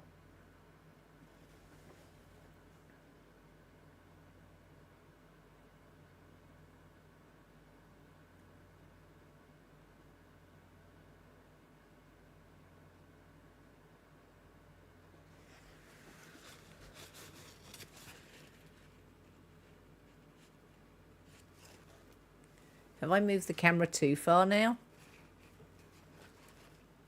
Have I moved it again? Not quite. It's pointing. It seems to be pointing down further than it was, though.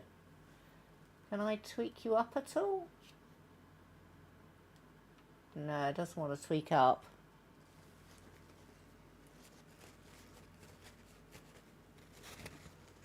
I will in a moment. I will tweak it up in a moment. Just getting brushes cleaned right now. I have completely moved it now. Yeah, move this to the left a bit. Hang on a moment.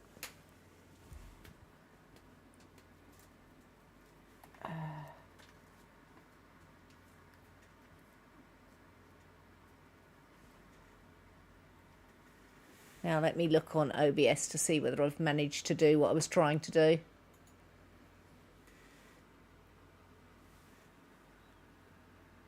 And zoom out a bit. That's better.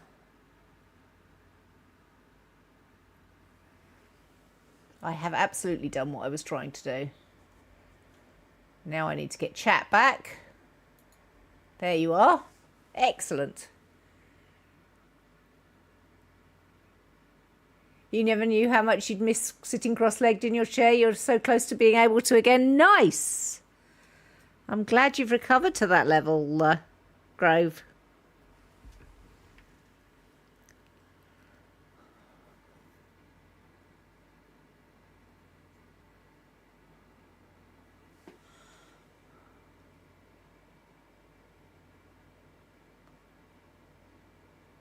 Right, I'm tidying up with a tiny, tiny brush. Let's do this bit first, because that's why I got the tiny, tiny brush out, wasn't it?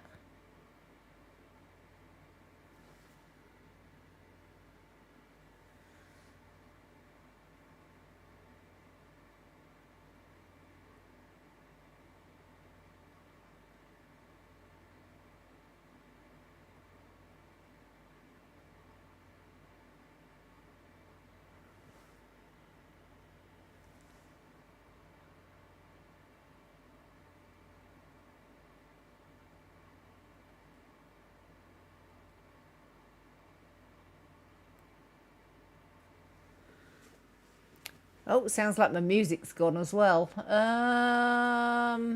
Let's start from the beginning again. There we go.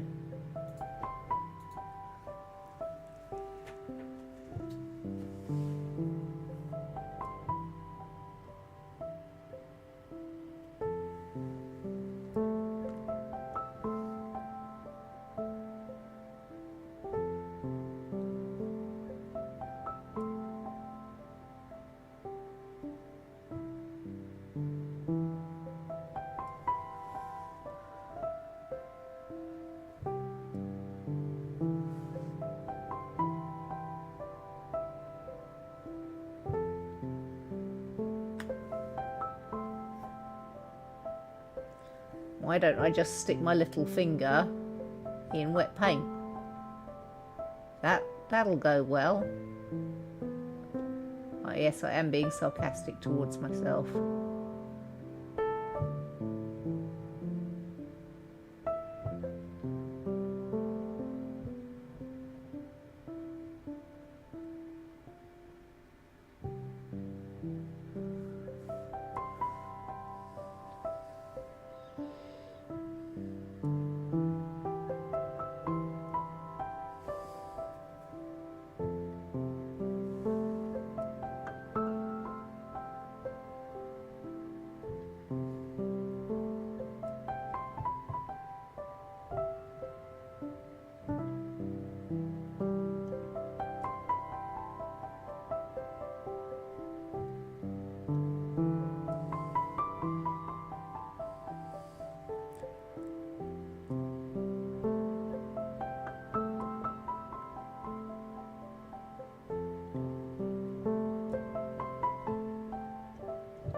Probably fine since it's all dried. I do actually have paint on my finger. I felt that it was wet.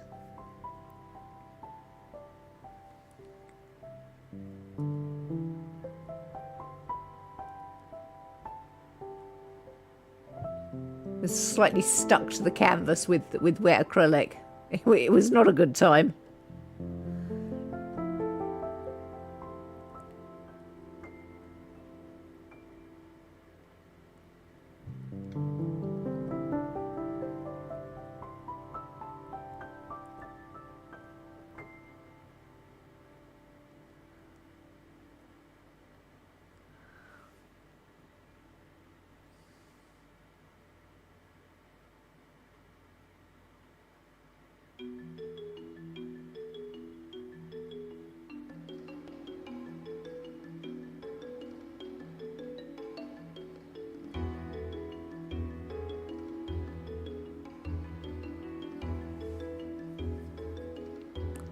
Fly just landed on my cheek.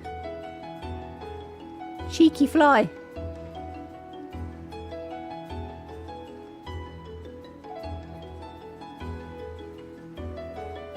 You're back and you're booping snoots. When did the Ramyon go out of date and do you care? The answer would be July the 2023 and nope, not at all, you're going to make it. I mean, fair enough. Something dried. It's like pasta. It's probably a best before rather than a used by date.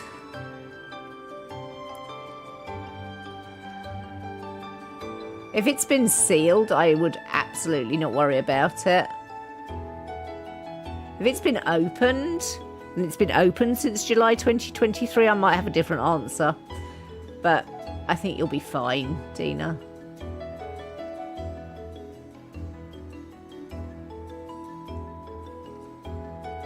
Right. There's a little bit more 12 in there. I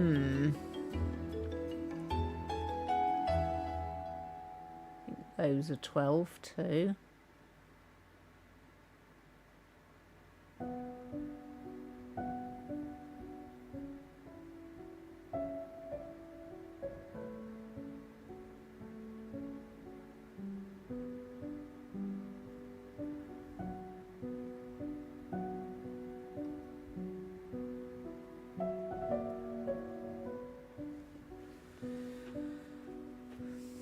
You'd be happy if it was actually out of date because you have like 10 more packs in the carton in the cupboard. You buy them in bulk.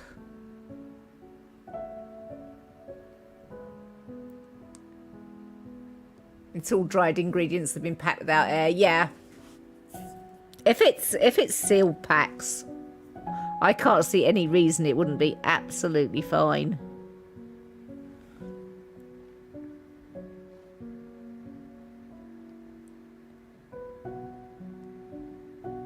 I mean, there's an air of, you know, some things you do need to be sensible about, other things it's not really an issue.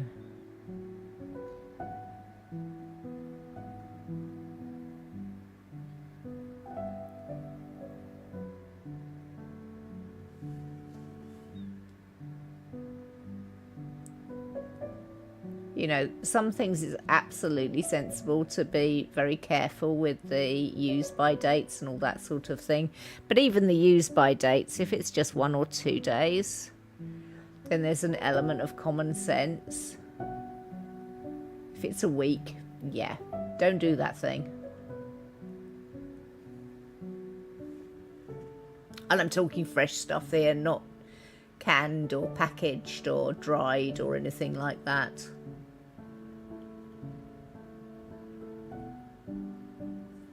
For some reason, YouTube's been serving me YouTubes of people dehydrating things. All the things you can dehydrate and make into powders once you've freeze-dried them.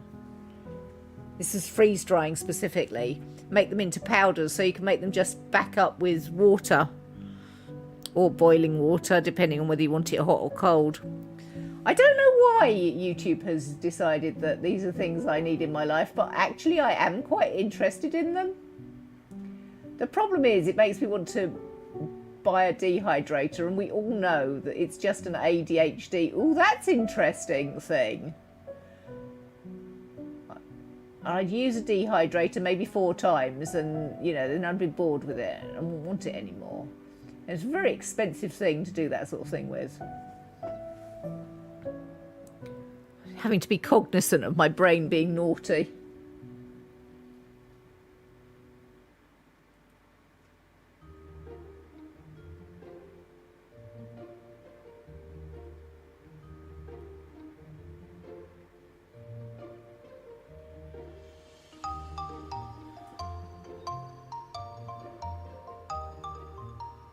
The oldest thing you've eaten were canned cherries from 1964 out of Grandma's cellar. And those were perfectly fine.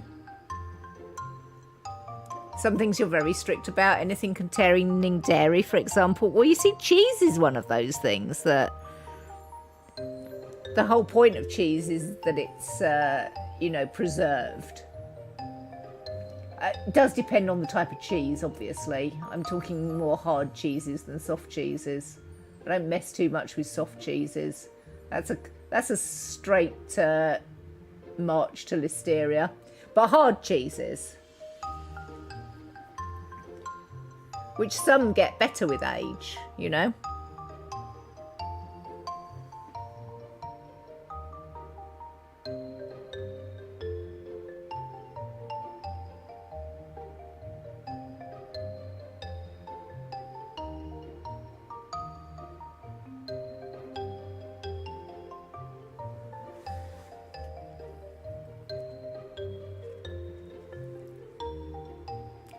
Right, I think I'm there. There being, I've done 12, I think. Probably some small bits I've missed, but again, I'll come back to them later. I feel like that's actually been quite productive. Are people still enjoying this? I mean, I hope so, but... obviously, I'm not taking it for granted. Yeah? So, I will probably do this again this time next Saturday. Tomorrow is probably going to be our last stream for a while of Coral Island. And then on...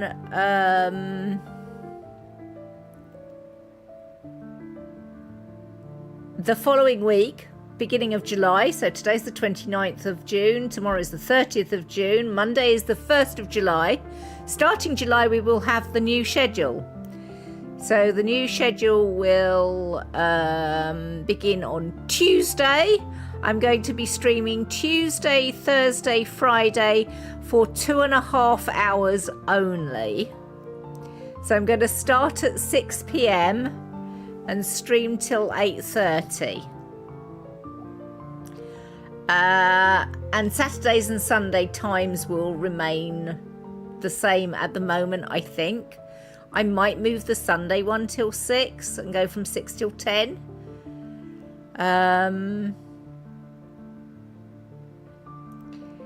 That enables me to have less long days when I've worked beforehand on the Tuesday, Thursday, Friday. And with Saturdays and Sundays, it allows me a little bit more leeway to get out and do stuff with my weekends with Pokey. We might be going out tomorrow actually, but I'm pretty sure we'll be back in time for stream. So tomorrow's will be the normal 5 p.m. till 9 p.m. UK time. It's fun to watch and you always enjoy the nattering streams. Indeed. Okay, I am going to go to end screen because this beautiful canvas is blocking my keyboard entirely.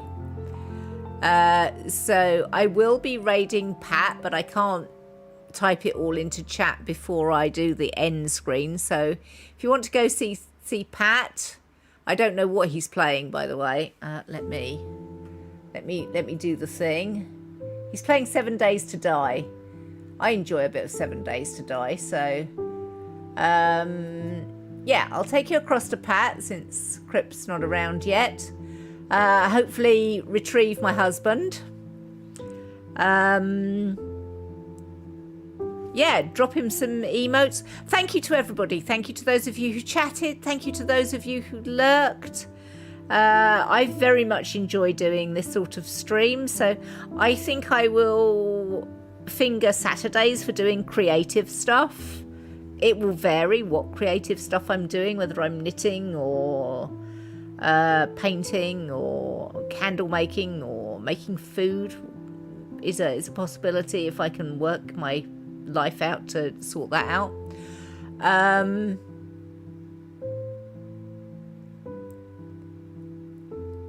And yeah, Tuesday, Thursday, Friday, we will have various things going on. Obviously, Friday will remain toast time. I'm going to continue doing game demos, I think, on Friday, if I can find them, because that's been quite fun. Which leaves gaming Tuesday, Thursdays and Sundays. So, yeah. Thank you all for your attention. Thank you, Roz, for editing the command of the schedule. That's wonderful. That game lies about beakers. Thank you to my wonderful mods, as always. Particular thanks, as always. And yeah, I hope to see you tomorrow or sometime in the new schedule in the following weeks. As I said, it'll take a little time to get the raid across, but in the meantime, as always, be kind, be awesome.